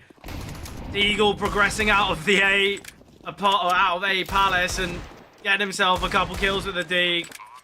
Absolutely excellent. Imperial, a quick pop here towards A. Unsettling. Yeah, this isn't over, so Imperial need to be careful. Che with 3, though. We know what Che can provide here on the T side. We said he's had a very, very slow game so far. I'd be worried now. The fact he's hitting shots like that, the fact he's getting confident. Yeah, I mean, this was a brilliant entry. Not an easy shot to find. And nowhere as well. Grabbing one for himself. But Imperial, I mean, it's not a round you can rely on a lot. But it is a round victory. But this is what we're looking at. When we see this Imperial side, we see individuals like that. We see these brilliant moments, but in certain situations where it feels like the individuals can be shown off and put on display, Imperial opt to not do that and instead kill the round themselves. Sort of, I would like to see a bit more aggression in this team occasionally. Yeah. Needed the smoke flashbang to come through. Bruninho fully blinded, but still finding Che. Zoc towards stairs. A lot of damage onto No Way, but still taken down. Fade of the smoke and tries alone. Big round here for Bounty Hunters. Ooh, Bruninho, he's dropped the weapon, and it's just an easy kill for Vinny. Yeah, bomb is still dropped. Flashbang's likely going to come over now. Man's in a good position, as is Kaiser.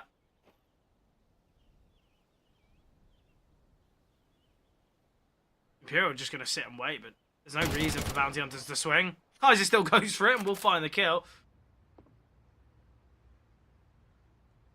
And Bounty Hunters going to find themselves their 8th. Well, we do see that bit of aggression that I wanted to see. And honestly, it feels a little bit unlucky that it didn't work. Bruninho's close to the smoke. He's fully blinded, still able to find one. Second player not close enough to actually get that immediate trade. And then we see the rotation through, and Zoc finds that instead. Yeah. Look, you're looking at the kills and you compare them. Right now, it doesn't look like it should be a 9-8 scoreline, does it? You know, I feel like Imperial kill-wise are looking far favoured. You got Try on 18, No Way with 16. You know, the top performers on Bounty Hunters are both with 11. I just think the fact that Imperial, the rounds that they've won, fairly dominant Bounty Hunters, rounds they've won have come close, but it doesn't really matter, does it? I think the fact that it's 8-9, the fact that Bounty Hunters are going to be on their preferred side here, and quite rightly Imperial calling a tactical, because this has not been the outcome they'd expect. I think going into this series, you know, whilst doing the vetoes and kind of working out kind of the format of this game, I think Imperial would have just assumed grand finals time, but not in the slightest. Bounty Hunters have done so much work, and there's a real argument for them getting this grand final spot. Yeah, I mean, this is going to be a photo finish between these two teams. Overtime, maybe looming over the horizon as well. Look, you predicted it. Certainly a possibility. I mean, I think this is honestly what I at least wanted to see out of Bounty Hunters. A great competitive game.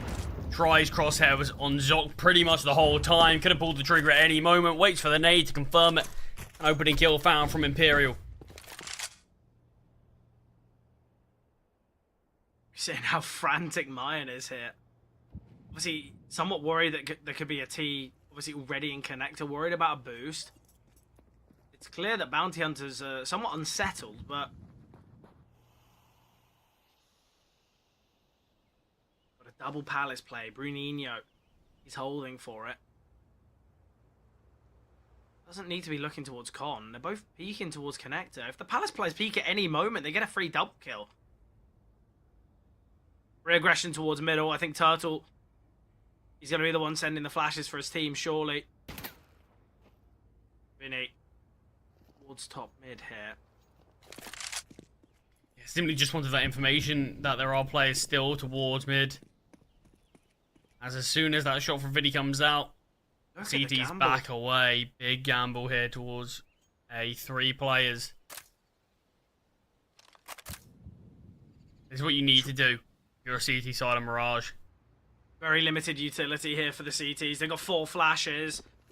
Obviously, plenty of utility remaining of Decenti and No Way, and that util's going to be coming down now. Nade dealing a lot of damage to Bruninho. Nice find from No Way. Aggressing out of jungle is Mayhem, but he's dealt with as well. And No Way with his trusty sidearm with a Deeg in hand. Posted up towards Tiki. That is where Kaiser resides. Swinging out. What a shot. No Way is dialed in here. 19 kills, as is Try. Yeah, I mean, these are 2 players that I wouldn't want to cross paths with right now. And I don't think Bounty Hunters do either. No way. I mean, you could see he knew he was going for that Deagle shot as soon as he ran out of ammo. Didn't even have any questions in his head to reload his primary. And eventually he did get the chance and instantly took it. Try with the 20th kill of this game, taking down Turtle and Bounty Hunters. Look at the money, Charlie. They kind of need to force. The thing is, if they force and they lose, it's 12 to Imperial. See, they're calling this tactical. It's a smart idea to discuss what it is they're doing. Because you can get a buyout if you're someone like Turtle. It's not going to be great. You'll be sitting at around 3.6. 6, yeah. Kaiser's going to be even less. But you can make it work. You can get for masses. Or like you said, if you force buy, you put yourself in quite a tricky situation if you do go on to lose. I think the fact that so many players on Imperial survived, I think the eco's got to be the goal. I think if you go for the force here, I think it's a risky one, but they are going to take that risk. Oh, Bounty Hunters, best of luck to you. Turtle with a Nova. He gets an ace, by the way. I've looked ahead in the script. Well, ace with the Nova. I mean, it would definitely be what a round. A round to talk about for a while. Problem is, if they don't go B, trying to rotate and retake A with a Nova does not sound I mean, look, fun. they force. They'll probably just eco and hope to find a kill or 2 to give them a bit more money in another round. But it's Hefty a big gamble, yeah. Big rotation, big setup towards this B bomb site. I think it's the only way the Bounty Hunters have a chance of winning the round, but looking at the minimap, Imperial are going to be heading their way towards A. I think, realistically, I don't mind a full gamble. I'd actually love to see a full 5 gamble, because Bruninho is probably going to go down anyway. It means he's going to be on a USP in the next round. I think Bounty Hunters, they've got to realise now it is going to be this A play. Just save. Give yourself at least a chance in the next. What is that smoke? A missed utility. Bruninho will fall to Shay, and still Imperial expecting plenty of players here towards A. Zoc will go down. Fair bit of damage dealt to both Shay and Vinny, but it's just going to be this save. Mine will be allowed to back away. Vinny not holding towards jungle particularly aggressively. The thing is, though, Bounty Hunters, they're going to be giving up 12 effectively, unless if the Nova MP9 and 5.7 can work. I really just don't see the value in the investment in that last one. I think if all players were sat around 1.4, 1.5k, then you kind of have to do it because no one's going to get really a buy. But I think the fact now that they've gone for the force, it's probably going to be 12 to 8, and Imperial are going to be feeling very comfortable. Well, it certainly is 11 at least. Imperial just 2 rounds away now. Money's looking really good as well. Another round with plenty of survivors. And it just means for bounty hunters, the chance of a comeback becomes very difficult because we can expect Imperial to get a full buy for the rest of this game. I mean, that's safe to assume. Or at least you'd expect there's going to be at least, 3-4 strong investments from them.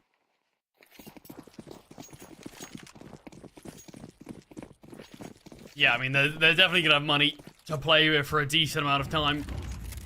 It's an A stack this time. They're going towards B. Oh, it's unfortunate. Yeah, how much of a commitment will we actually see? I mean, Vinny's pushing up early. Does have backup by his side. Mayan on the jump spots will drop a smoke grenade and has spotted a player. He's backing away from that. I like the idea that they are just still stacking towards A. Because Imperial should back away. They've spotted at least one who's got smoke and a molly down. I think this is a warning sign to Imperial. Okay, well, there could be a couple players here towards B. You know there's at least one.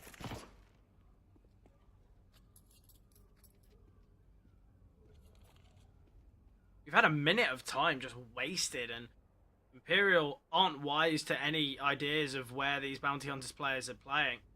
Che needs to be cautious. If he goes down towards middle, that can be a weapon upgraded. Just selling a lot of presents right now, though. Because you can see bounty hunters have no idea what's happening towards middle. Now don't have any idea what's happening towards connector, and finally the B hit's coming through, and Che is just this lurk. Oh, excellent discipline there from Vinny. We will see Che go down, though. That's a weapon that can be retrieved.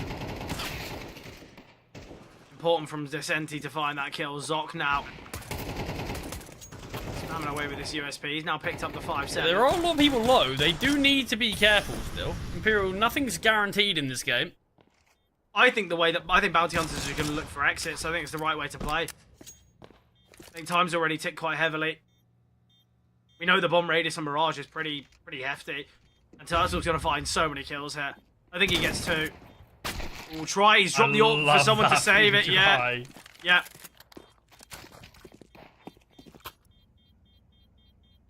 I mean, look at the HP of these Imperial players. For a buy that wasn't very great, if we're being real. So much damage was dealt there. Yeah, 122 health on the remaining 4 players before the bomb went off. Yeah. Yeah, certainly was a close affair, but Fred, this could be last chance saloon now. Bounty hunters. 4 opportunities they need to deny for Imperial. Just 4 in a row on Mirage. I feel like Mirage is a map that very rarely you see kind of such a strong streak, and that's why we praise the Imperial start, having those 5 rounds in a row on their CT side. I feel like a lot of the time on Mirage there is that back and forth. So I think for now in Bounty Hunters, they've just got to play it round by round. They can't really think of the goal of overtime. But we are going to see aggression towards middle. So many players here for Bounty Hunters in mid. But Vinny, nice opener. Mayan swinging. And look at the kill feed. Mayan able to get another. Turtle chiming in as well. A 2 versus 3 now. Bounty Hunters. They've got the man advantage. Descenti's creeping out towards A. He finds his player in CT. If Kaiser goes down, this could be tough. Coming through, but Kaiser, nice off angle. I don't really know why Descenti continues to push. Yeah, try in the middle here. Does have 3 isolated players. And he's got an open avenue towards B right now. Yeah, he's got to be aware that apartments could be a problem.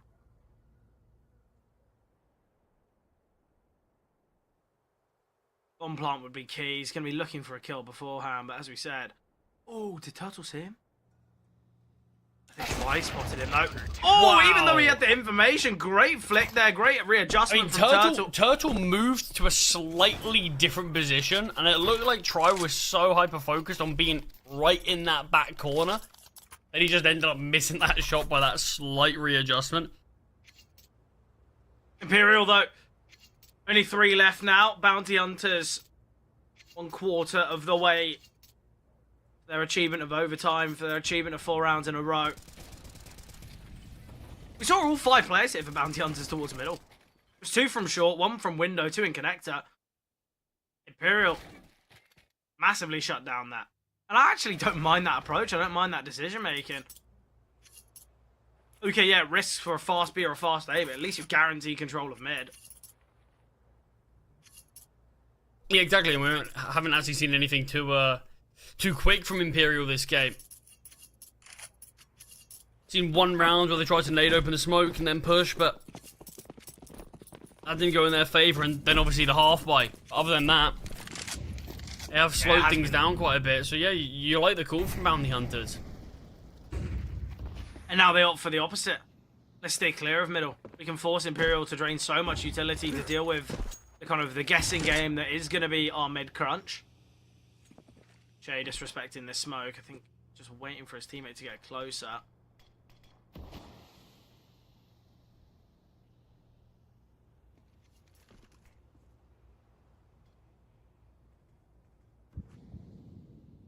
Just going to wait for the right opportunity to boost Che in. Might even just leave him holding towards ladder room for the time being. But Che has finally taken the initiative. It's just all about how much presence No Way can offer. Mayan's disregarded Che's position. Che's past Zoc as well. Molly thrown here now. Mayan, whether Che's going to be ready for him in jungle, in connector, sorry. Mayan, great find. Kaiser on the AWP to deal with No Way. I don't know why Che's gone so loud here. Great find from Mayan. Try now alone towards Chair. That drop would have been heard. He's been spotted out in the open, and Zoc's just going to find him so comfortably. 1 versus 5 for Vinny. It just seems like every time Imperial get kind of a deep position, and it's been Che a fair few times, he's either been having a bit of unfortunate timing, or he's just gone loud quite unnecessarily. I don't really even know what that round was from Imperial. Well, I think the idea was take mid, boost Che up, show some presence towards A, and then Che can activate his lurk. But then he drops a molly, he starts swinging, spraying through. So I just don't get it. Like that's what I mean, though. It feels like he was told, okay, Che, go now. Find the kill. But there was no kill to be found. Mine made his way into connector. If Che wasn't 100% sure and didn't want to clear that, he could just sit tucked in the cubby in jungle and wait for anyone to sort of rotate back. Because it didn't even look like Imperial were particularly ready to push. Ooh. Imperial are going to be giving this one a go. Vinny can drop over an AWP. Senti and Che are going to be on weaker weapons. An AK has been dropped. I mean, overtime. Very possible now. It feels very likely this is an important round to win. I mean, it's still a good buy for Imperial, but Kaiser quick towards short. Finds the first kill onto Vinny. What has happened to Imperial? They're not looking like the side of... They can still win this. Flashbang here. Descenti. Great find onto the stairs. Vinny's presence was all a bait, and now you've got Chase the lurk. Yeah, Che's in a great position. Turtle to get caught off guard here. Che will find him. Mayan, it's an important kill, but the trade is seen, and now all on Kaiser. Dealt with by Descenti. Although the opening kill was found there from Kaiser. Imperial victorious here. Semi-finals. A big win for Imperial. Maybe not as dominant as we'd expect, but they still get themselves across the line and still get that spot into the grand finals. But Charlie, let's bring in Trav, hear what he has to say about that one. Oh, mate. I mean, it was a struggle, wasn't it? Like, that's probably the most unconvincing Imperial win I've seen in a while, right? I mean, Bounty Hunters, they had an opportunity. They're in the game kind of the whole way. And that's kind of crazy, right? Like, I think for me is that why did they... Bounty Hunters didn't feel like they should have been in the game whatsoever. Like, at one point it was 8-7, and I think they had 2 players who were very positive KD, like 18-9 and 16-7, and like every single player on Bounty Hunters was negative, right? Even though they were only 1 round behind. There was no one that really stepped up, I feel like, for Bounty Hunters at all. It should have been Imperial's game. It should have been a lot easier. But as you absolutely rightly said, it was... A lot of the calls were rough around the edges, let's put it that way. And just the timings were off in their particular choices and ideas and those mid strats. It was yeah, a little bit rough. Yeah, look, I think Bounty Hunters, it's such a sad end to their playoff run. I think right now, I think many people, the neutral fans, and I think a lot of the talent that's been watching this South America Series 6, have all been rooting for Bounty Hunters because what a run it would have been. But even still, semi-finalists for a team that's kind of fairly newly formed. Obviously, they brought in both Turtle and Zoc pretty recently. We've got to say congrats to them. They took Imperial right to the limit. And Imperial being a team that are top 30, they're 26th in the world. What a game! What a performance! Yeah, I really think it's pretty solid, honestly. Like, they should be happy with themselves that they've got to this far, and they should actually be pretty happy with their results. And it shows progress, and that's all you really need from a team at this level, at this time. Again, maybe CCT, right, which is maybe a bit of glorified prac, as we all kind of said as well, with the ranking situation. So, yeah, I'll be curious to see how they progress in the future. But anyway, we're a little bit behind schedule, I believe. So I will throw it now to what our sort of schedule is for the next matchup, of course, which is our second semi-final. It's going to be Solid versus Sharks. I've actually seen some good stuff from Sharks this year already in ESL Challenger League. I think they're actually a bit of an underdog in the South American scene this season, in not just these tournaments, but also in ranked tournaments and ECL as well. They could be a bit of a cheeky... a surprise pick, perhaps, to upset some of the more known teams. So it'll be interesting to see if they can get through against Solid today and get the grand final against Imperial later tonight. But we, of course, need to hand it over to some of our colleagues for that, and we'll do that right now. So thank you for watching. Won't be too long a break until they're on for that second semi-final and the grand final. But for now, cheers.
What's going on, everybody? Back again at CCT Series 6 at not yet the ultimate conclusion, but dang near close enough to it, and it's X, Y, and Z once again here, Z being you, Zach. I'm going to let that out on the air. But yes, why not Exner and Vincent here to give you the ultimate finish, but just before that, the semifinal to conclude the pair of them. Guys, we've got two teams once again, and we've got, a good number of them we've seen before, at least in recent history. I don't know how much you guys have in terms of experience with Solid, but I will actually ask you, just right out the gate, what your impression of what we saw yesterday from Sharks was.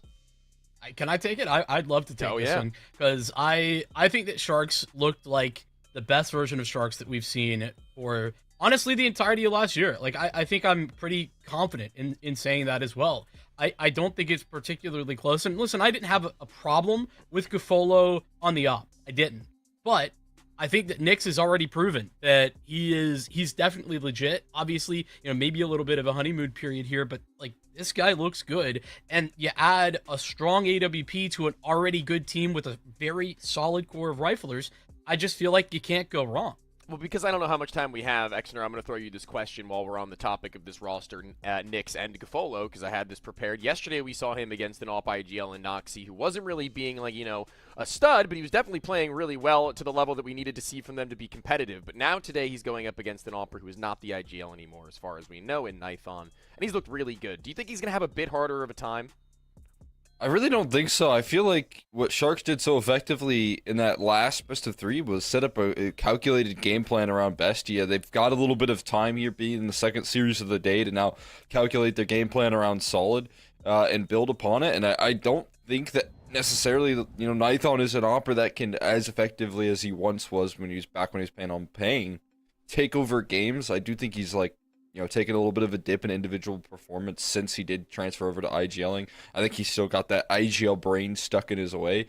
And as much as I would say that's a concern for the side of Solid, I think, it is also a great opportunity for Nyx to try and capitalize on and still play as confidently as he did yesterday. And for the rest of Sharks to really take that into fruition there and play confidently as well. Sure, and let's take a stab at Solid. Let's see what they've got up in this wheelhouse for their new roster. As maybe some people aren't familiar, these are the guys who have been here, and it's been a long time since we have seen Solid make a final of a CCT event, that being Season 1, Series 11. Almost a year and a half ago now, and the only survivor being GBB. He has been a very strong asset to their team, provably, visibly. You've seen him be a very core piece of every single iteration of this roster as it's gone by.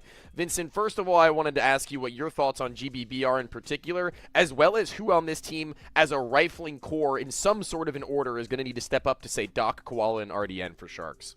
Yeah, I mean, the fact that GBB's been so consistently bringing the value to this team, it's impressive. And the fact that he's stuck around is cool to see, especially because I think they are finally able to bring some of that firepower. Who is that core? It's one guy specifically that you have to start talking about, and that's Tamante. Like, that is the guy that I look towards first and foremost. The guy that I'm most excited for. That's not to, doubt Destiny. That's not to put Destiny down, but I think that, you put that trio together. Obviously, GBB has been at the forefront, but I think for the first time, maybe since, that year and a half ago run, I feel like GBB doesn't have to be like the best player in the server for this team to win. That has usually been the case, and now he's got some of the support that he needs.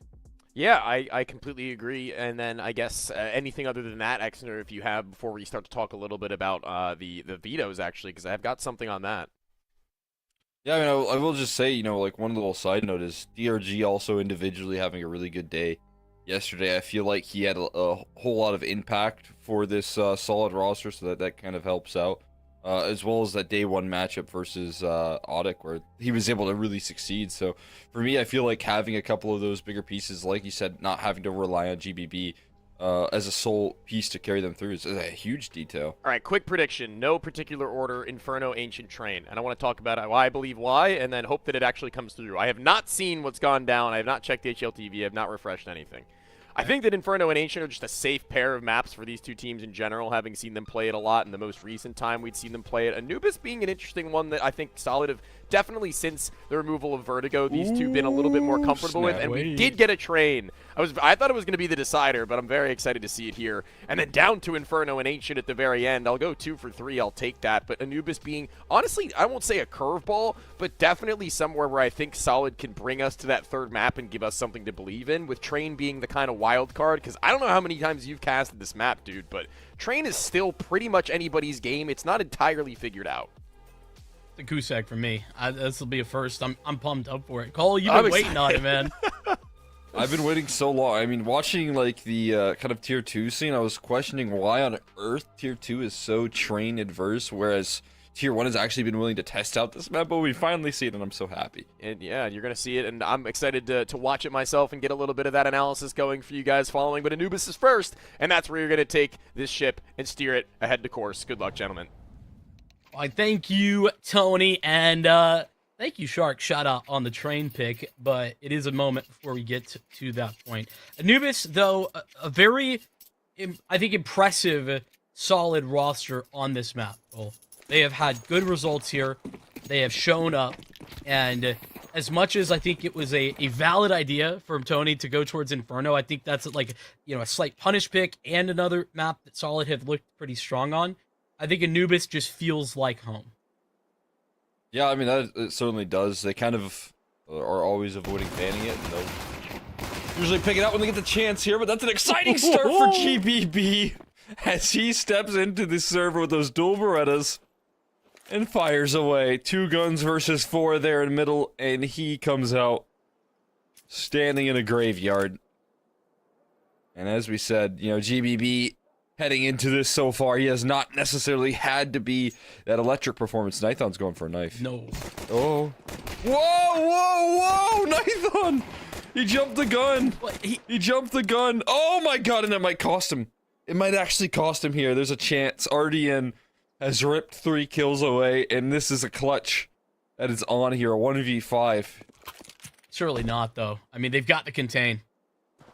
They've got Destiny outside, all the way pushed through B, and then, of course, second pair of dualies and Tomate. Oh, timing could be a problem here. RDN now visualized and should be shot in the back. Oh. There we go. We'll get it done. It's actually Tomate from the front side that it does pick it up. I think, understandably a little bit, he thought that he had been seen, but a 4-3 moment, not actually seen, despite being on screen for a second. It's the spectator, like, I guess not bug, but like the future of hearing the knife being pulled out and then seeing him almost turn. I was like, okay, well, he heard him just bring the knife out, but you can't do that. You can't hear the knife being brought out, obviously. Yeah. So I thought RDN had reacted to like audio cues that just don't matter, but not the case. Doc stepping forward there at the against the force buy, but they punish. It's not even the rifle that does this damage. It's just the Deagle and Scout combo. And 2 players hit the grave here. Gafolo now picks up that AK, but takes charge. Initiative in towards E-Box there. Koala left creating a little bit of chaos, but does not have the bomb in his control. Now that's safely in the hands of Nithon, who had a FAMAS into this round. Picks up the AK off the back of it. The death there.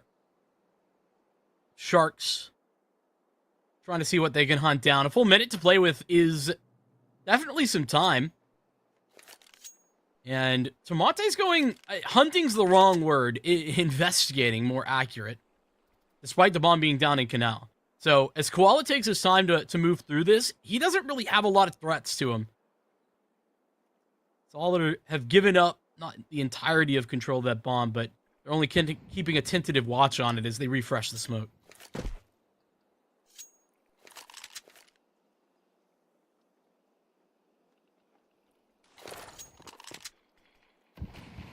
To recycle that downrange here. Puts Koala in no good position.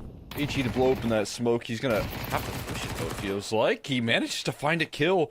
He's down to 22 HP and jumping around that corner. Not a bad idea, but not gonna be rewarded with the clutch. Nithon gonna close it out. Expensive as can be, but being that that was a force buy from Sharks, the fact that Solid ended up just closing it out nonetheless, that's what matters most.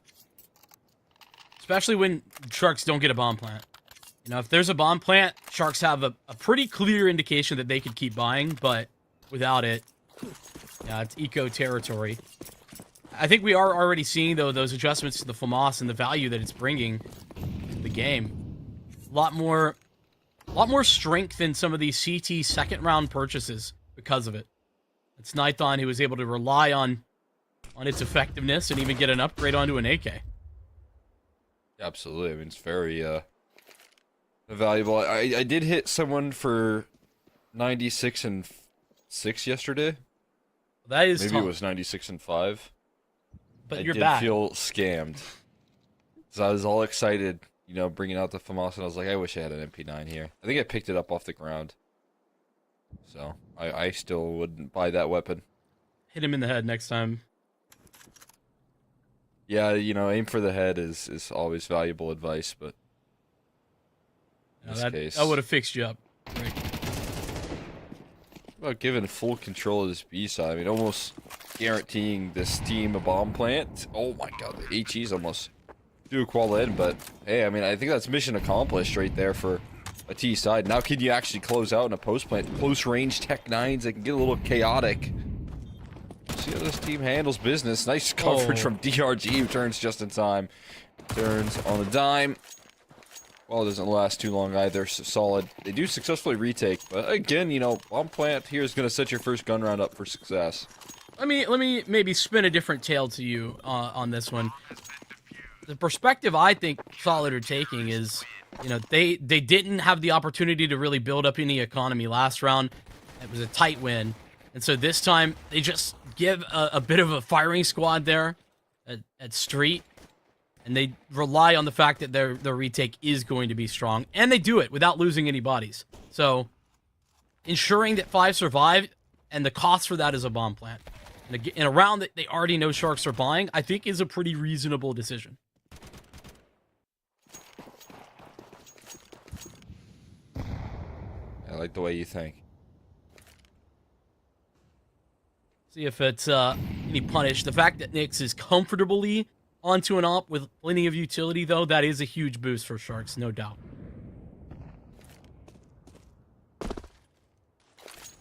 I've got confirmation from our producer that it was indeed a skill issue for you. I was thinking it's more of a bug, like highly likely than anything. I think the damage values still need a little bit of calculating. The spaghetti code caught me.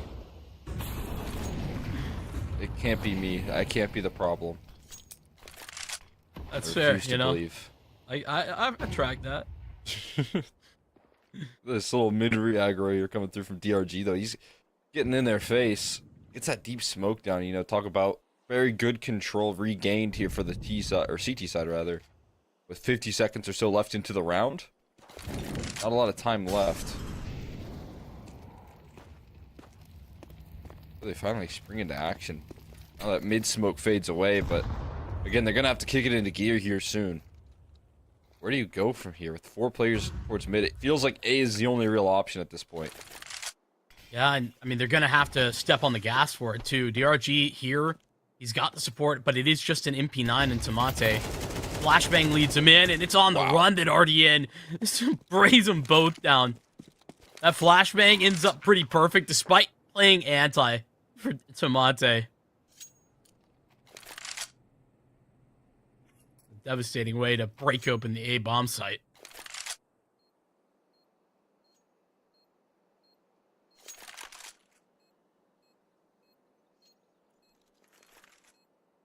You know, we didn't get to talk too much, Cole, about like our predictions or what our ideas were coming into this game because we were moving quick, but you have to rate Sharks as the favorites almost certainly. Just based on, you know, where they've been at even the entirety of last year. It's Solid who are kind of on the upswing, if anything. But the fact that they won that game against Audic with GBB being the worst rated player on the team is such a huge asset. And I don't mean that to call GBB out for having a bad game. He still played okay. But once again, just heralding back to the question that Tony asked me to start off the show, you know, finally he doesn't have to be the only guy at time. Yeah, can have I an off. certainly wouldn't say that this team had much of a chance of winning, you know, at the end of 2024 without GBB and without him having, like, a lot of impact. So that team is going to be feeling a lot weaker, struggling up against any competition, let alone a solid team in Audix, so it's a huge victory to open up this playoff run for them, then carry it forward versus teams.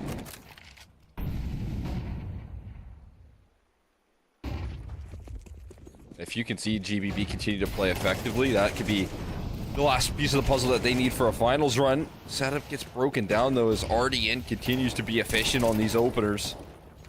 And in transition, DRG trying to get into position. Plays are in here, they're locked out, but what a shot from Koala. Long range. Keeps his teammate safe in the plant. 1 HP for DRG. He's got to back out of this one, and it's going to be a likely CT save. Oh, man, I saw the vision right there, though, for Solid. With DRG having the Molly and the HE, 2 low HP bars, that put in the right position. Docker Koala could be dead.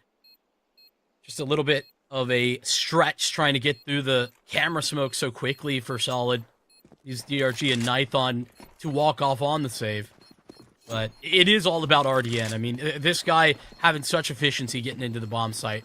Yeah, he's the guy so many times to do this for Sharks, and the setup is there for him. But, you know, I think that Solid are learning quickly that they're going to need a little bit more detail in the defense set up here. You know, this has been simple, and I think this is fine for the early stages of a map, but they're getting isolated a little too easily.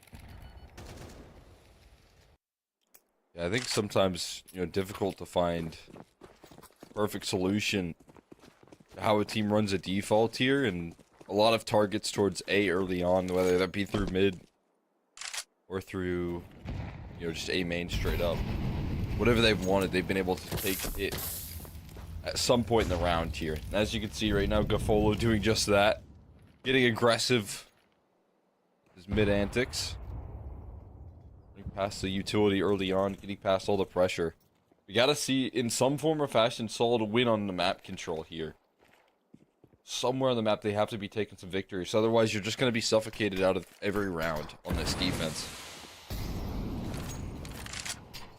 Well, it looks like they have an answer, and that answer is re-clearing at mid. They're just going to body up, play together, into the op of Nyx. And how do you contend against this? If it was a rifler, you could flood in, but no. The op holds the line, and Destiny just going to sit there, wait for the contact that Tomate hopefully can play off of.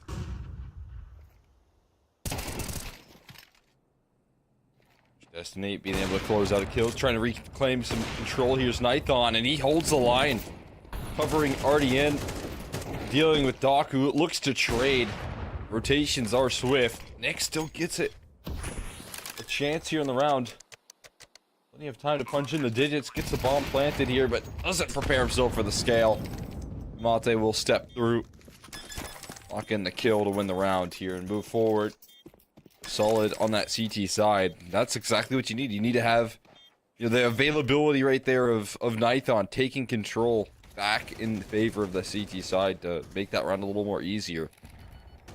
Yeah, and I mean, this is the difference, to be honest, between, like, Nython when I was really critical of him on Red Canids, and, you know, it's still early days, but, like, that double kill is something that he's been putting together often in this playoffs. And if that's the level that we can come to expect from Nython's AWP now, I am very much a fan of what Solid have put together.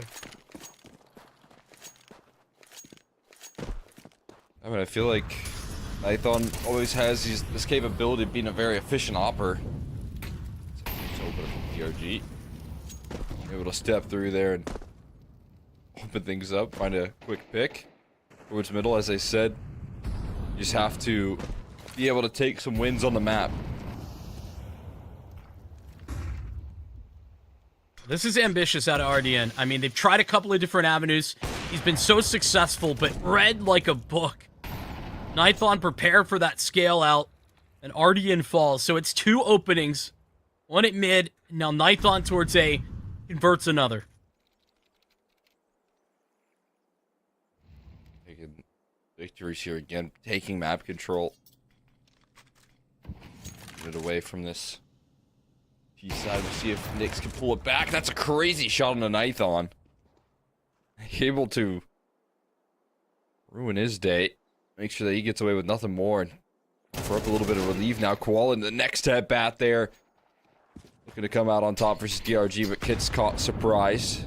Hawk eats an HE here. Still looking to lead the team through this round is Nyx. Doc's still hanging back a little bit. Able to lock in a kill eventually. Spots out GBB in the back of the site. GBB still managing to connect some damage. And another 1v2. Back-to-back opportunities. This time Nyx with a little more time, or none at all, to plant the bomb as an HE sails in. And Solid gonna win the round because of it.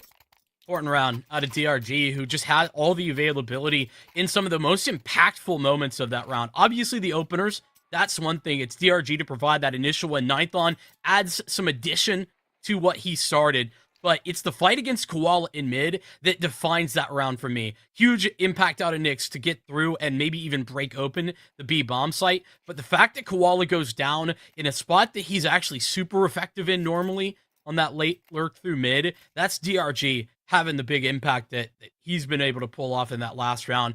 Triple kill to close out that round. Love to see that as Solid.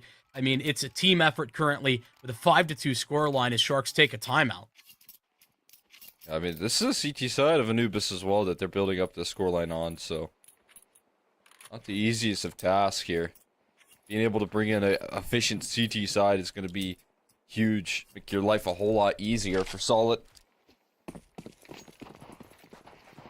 Interested to see that the trainer on the corner here. Been played a couple times by Solid already. That quarterfinal, we got to see it from them.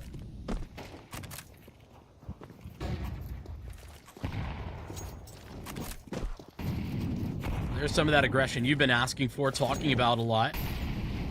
A little bit of a peek into the B mains swing, but just not overcommitted either. Solid peek in, look for some information. Don't really get a lot of it. I think they saw just one body. And so they'll fall back off of this. It's a default out of Sharks. Less mid-centric than it has been, though. Worried more about the extremities and about Canal's control as well.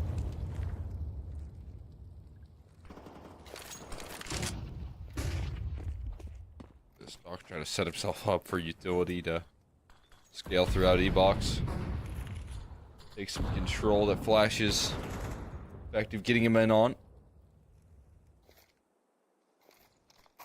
Again, not so forward facing here. Still looking to be more towards that A side that Sharks look to end up. This is where they've done large amount of their succeeding here. RDN has been perfect when it comes to entering up this side of the map. Solid are going to concede a lot of space. That was against those forward positions, though, from the CTs. This is, like you just mentioned, so far more passive.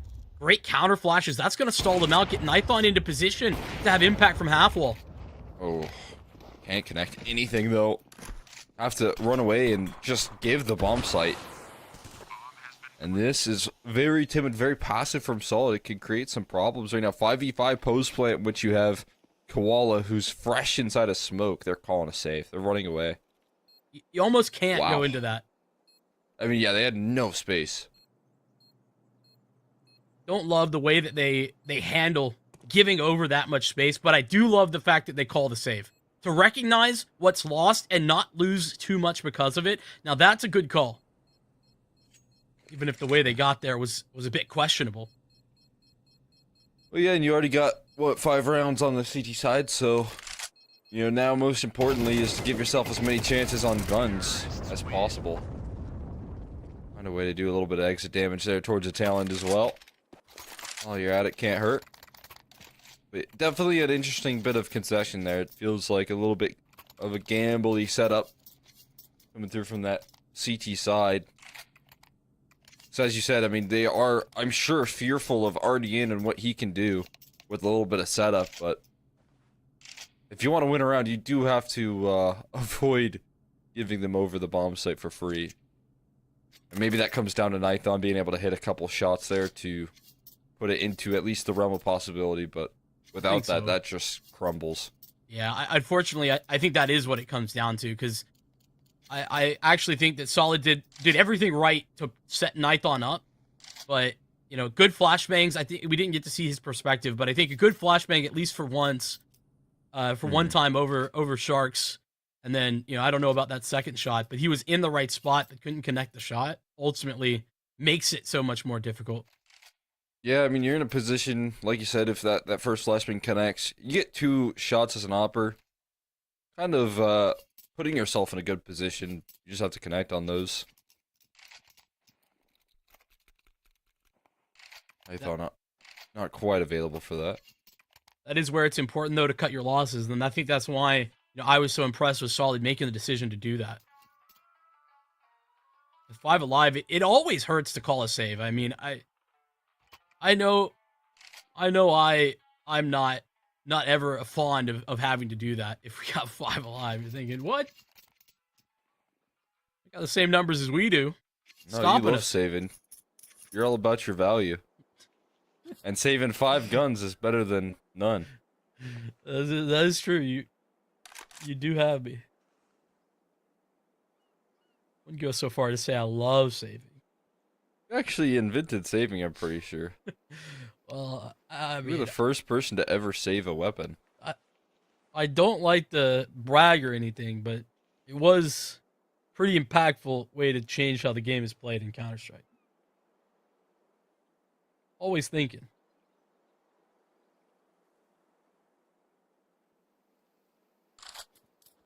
Always stinking, more like. You just stole that one. Tony said that. Tony said that out loud, and that just Who's got Tony? into your brain. Is the Tony in the room with us? Don't you psychoanalyze me now, pal. You're just making up this friend Tony that's in the casting booth with us all of a sudden. Points at Tony.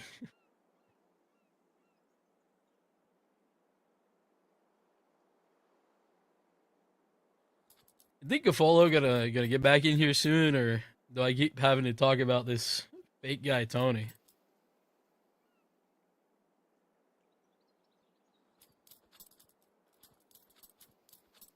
You know what? I don't know. Is he gonna come back here anytime soon? Gonna get Gafolo involved? Nah. Or for Gafolo, he's just out. He's gone for the moment. I think we're gonna hop over to a quick break, and when we get back in, Gafolo will return. I promise.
We got you, didn't we?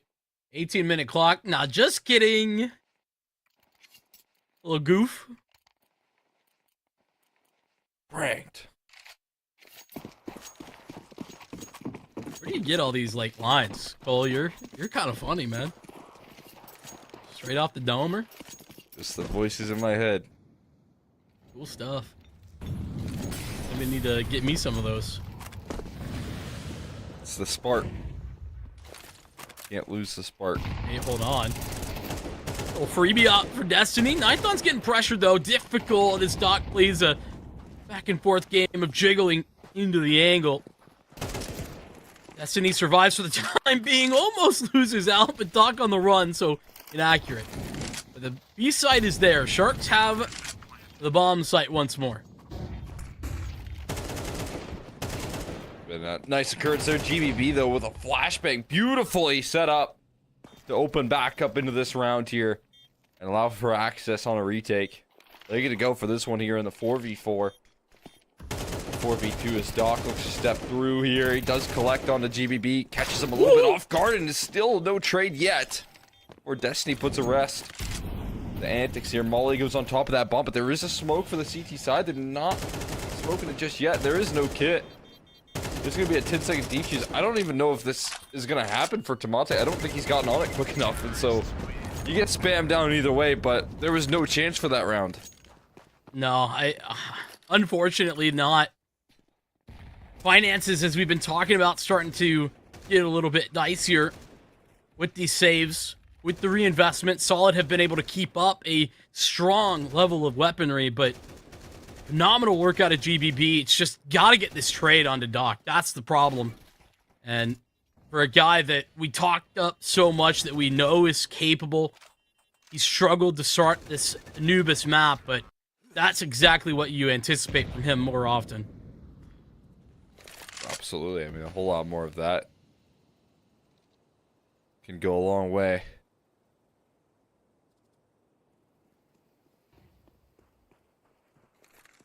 Doc just as capable as you know, stepping up and bringing in these big moments. It felt like, again, you know, last year was kind of his show, I feel like, for Sharks. Even though it wasn't like the best results, he was able to really step up and perform some big moments. That turnaround, now having a little bit more support, it could lead Sharks into a team that can now start to compete for actual titles here, as opposed to just looking to be a roster that can create some upsets. Yeah, he got the chance to prove, you know, when he got brought in, he was another one of these young talents that Sharks plucked out of not quite nowhere, not this time, but, you know, go and prove it at a slightly higher level, even though those results didn't come. I think that's the key, and he's continued that. The stack up here on B.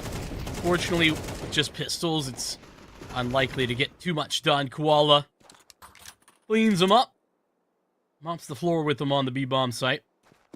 Mate playing a game of chicken, but fortunately, like Bad News Chicken's already eliminated.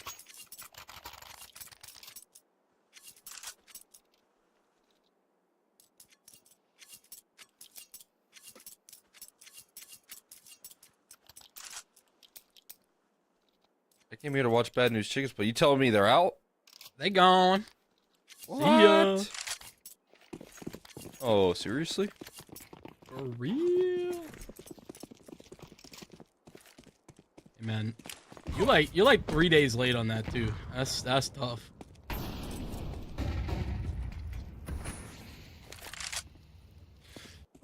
I guess that's bad news for some chickens. News for Imperial though. That's who they took that step forward in first and foremost. Now they're in the finals. Gotta see who will join them. Now it's looking like Sharks are eager to get there with the soul resurgence on the T side that was necessary. Not want to be given over too much success on the CT side. Great shot from Nyx, covering off, holding that default together, keeping that CT side activity limited.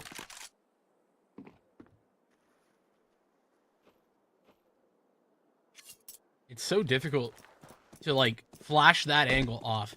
If you're a confident operator like Nyx clearly is, and you were willing to hold that angle, it's A whole around. yeah.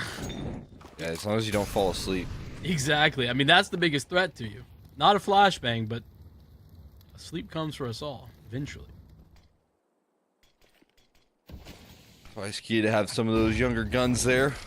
They got the attention span to to mask it. Apparently, Nyx is just so sharp here, covering off his teammates as they scale on in, and he has been the tip of the spear a couple of times in these B-side entries, and he continues to show that he's capable of it. Whether that means he has to go to them or have to walk into his crosshair, whatever the case is, he's prepared. I'm just genuinely so curious at, like, how Sharks do it so consistently.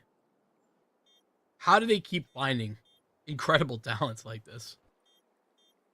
Like, little history lesson whilst Destiny tries to save this gun. Nyx, this is just his second team, like on HLTV. And, he played with a team that in 2023 was, occasionally in tournaments of note. Not anything in 2024, meaning that, he was just on a lower tier team. And then he gets the call up, and he's immediately at the level. It's no warm-up required, it seems. Oh, not at all. I mean, if you want to, like, another history lesson, if you look at, like, all of the players that have once played on Sharks, I mean, there's been so much talent that has made it from this team into relevancy in the South American scene. And a lot of times it does run through Sharks. So I would go through their like roster and player history. So many individuals have stepped through this team and have entered into like the top levels of South America. Yeah, no. Their talent scouting, their coach has been a part of it. 2017 or 2018. The key of building the foundation. I mean, I tell you, there is definitely teams, a lot of European teams with like academy sides that are wishing that they had this type of scouting. I guess Mouse is kind of the only like comparison in the world. And they couldn't scout talent that they already had on their roster, unfortunately. Yeah. In like 3 years, there's gonna be a crazy like story. I about can't that. wait, man. Yeah. I'm so excited, and I'm okay to wait. Like I'll be patient, but I'll be there for it when it Oh happens. yeah, we'll be with our bucket of popcorn, ready to go. Chomping. We're now watching this with a nice bucket of popcorn here. Hopefully the snacks there is to Mate eats up on this A main duel. Ardian's been a menace, but finally some solutions. There's a great flash from Nithon. He goes for one as well. Mate mullied out, but keeping this A main space here can be so valuable. It can constrict the post plants. Nick, again, with his op, man. Can do no wrong. Always perfect on the line here. Has his teammate ready to play off the contact on the top of the pillar. Finally a miss from Nyx, but it doesn't provide much relief here. GBB will punish eventually, though. Taps onto the bomb, not looking the right direction. And Koala going to use that bomb to his advantage here. Look to play off of it. Step forward, he does die very quickly. And GBB definitely has time. Koala, oh man, not happy with the move that he made right there. He knows it. A little bit of panic.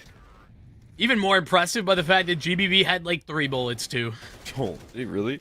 Yeah, I think he fired the last one with that headshot. So, low on time, low on the magazine, but cold as ice in the clutch for GBB, who really levels out an incredible half of Counter-Strike. Again, just talking of the importance that he has been to this team, the ability for him to, get in that audit game, maybe have a slightly slower day. Now is not that time. He's here. And it is a hot hand that he is dealing over to Shark's side. As we'll go not live, it looks like.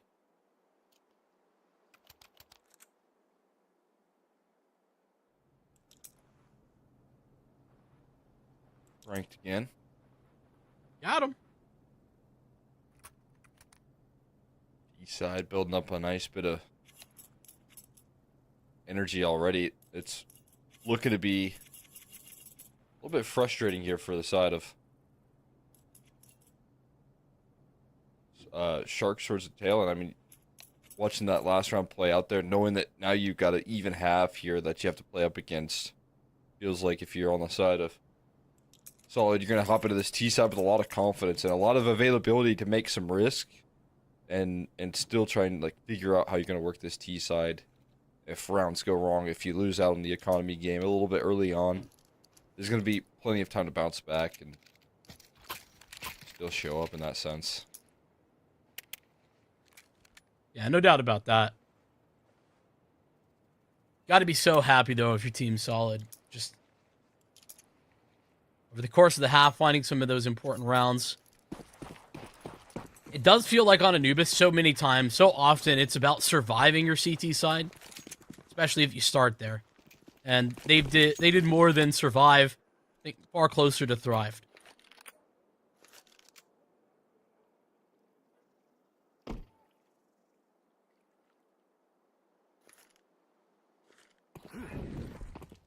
Question about that. Get to hop into their T side, have a little bit of fun with it. Good mollies. Lost in there. There's no resistance to be met. Get another one of these situations where you play out a 5v5 retake. On the pistol, though, you'll be a whole lot more encouraged to just make an effort, no matter what the case is. Kit, smoke for Gafolo. What is he lining up right here? What on earth is this lineup?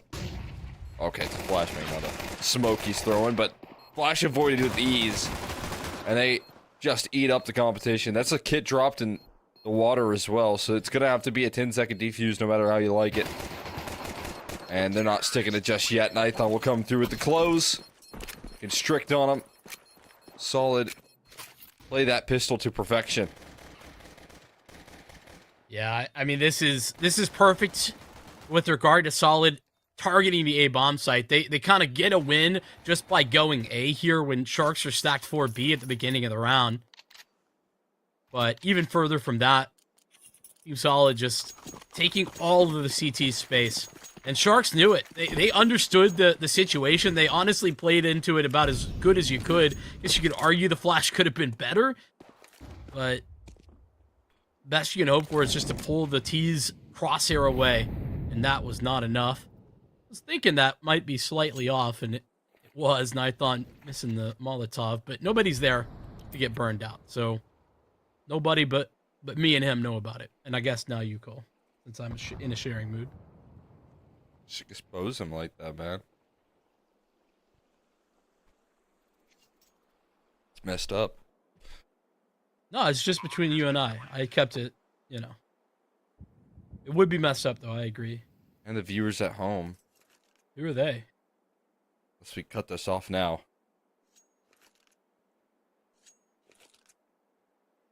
Destiny's in for a surprise here. Maybe not. I mean, they're just right around the corner. Color me surprised. It was me the whole time who was surprised.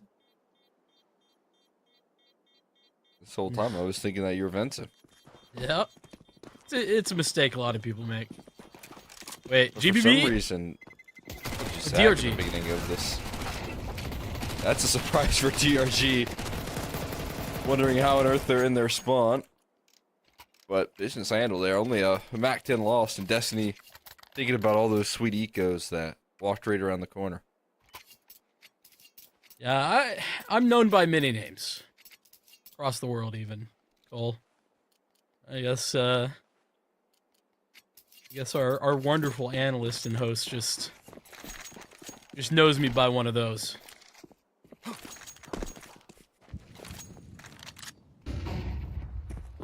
And with names. Team Solid go by there. Or, well, I guess not quite by the name. They run straight into the liquid. That's a great HE there. That's a wild bounce. Managed to do 100 damage on a dock and already in. Here I thought Liquid were in Katowice. Zing, zing. Sorry, I just should have let that one go. I couldn't though. It's too tough. Nice scaling here through mid. Another Molotov to help DRG start to clear things out. Now Doc is in an elevated position.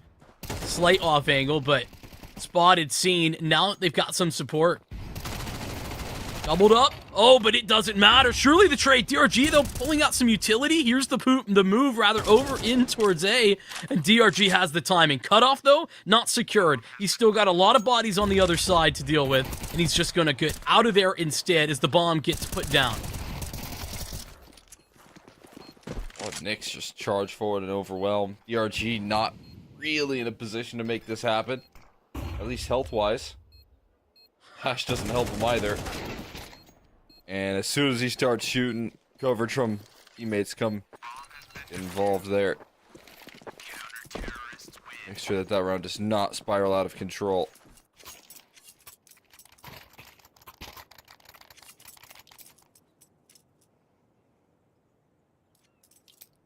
I mean, that's a round that really is set up correctly for Solid. They get actually pretty much everything they're looking for.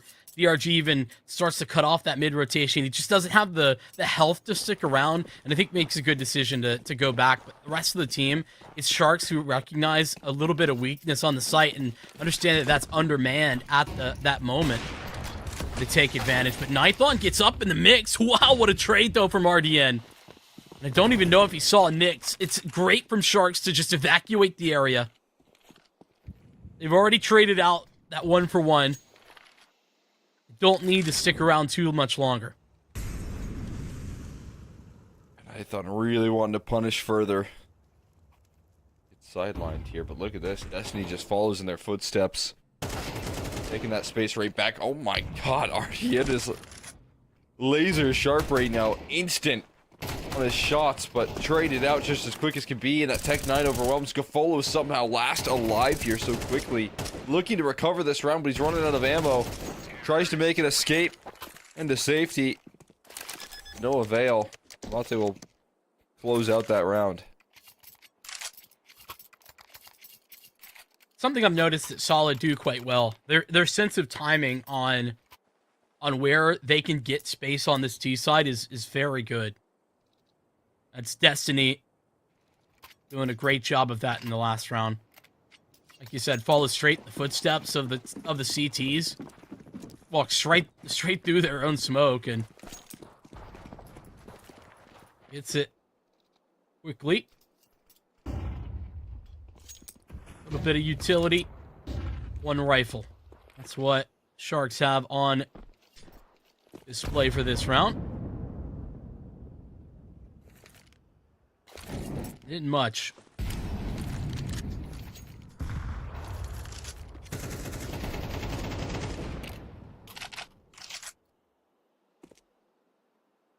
Just gotta work with what you got. Gotta trust that Doc can get them through this round here in a fashion in which we know this guy's capable of.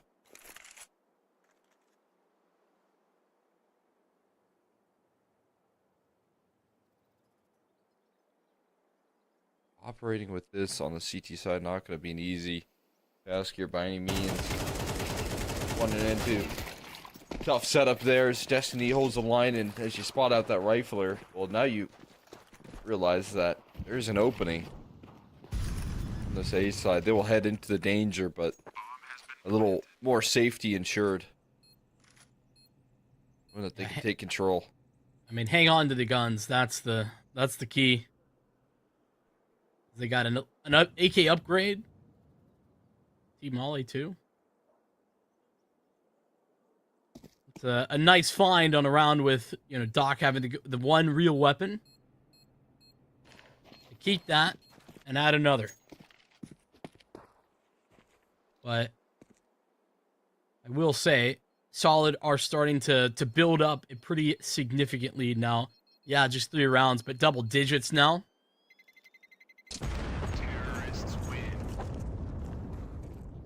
And that means that the chance to close that distance back off, the amount of losses that you can afford goes down pretty exponentially.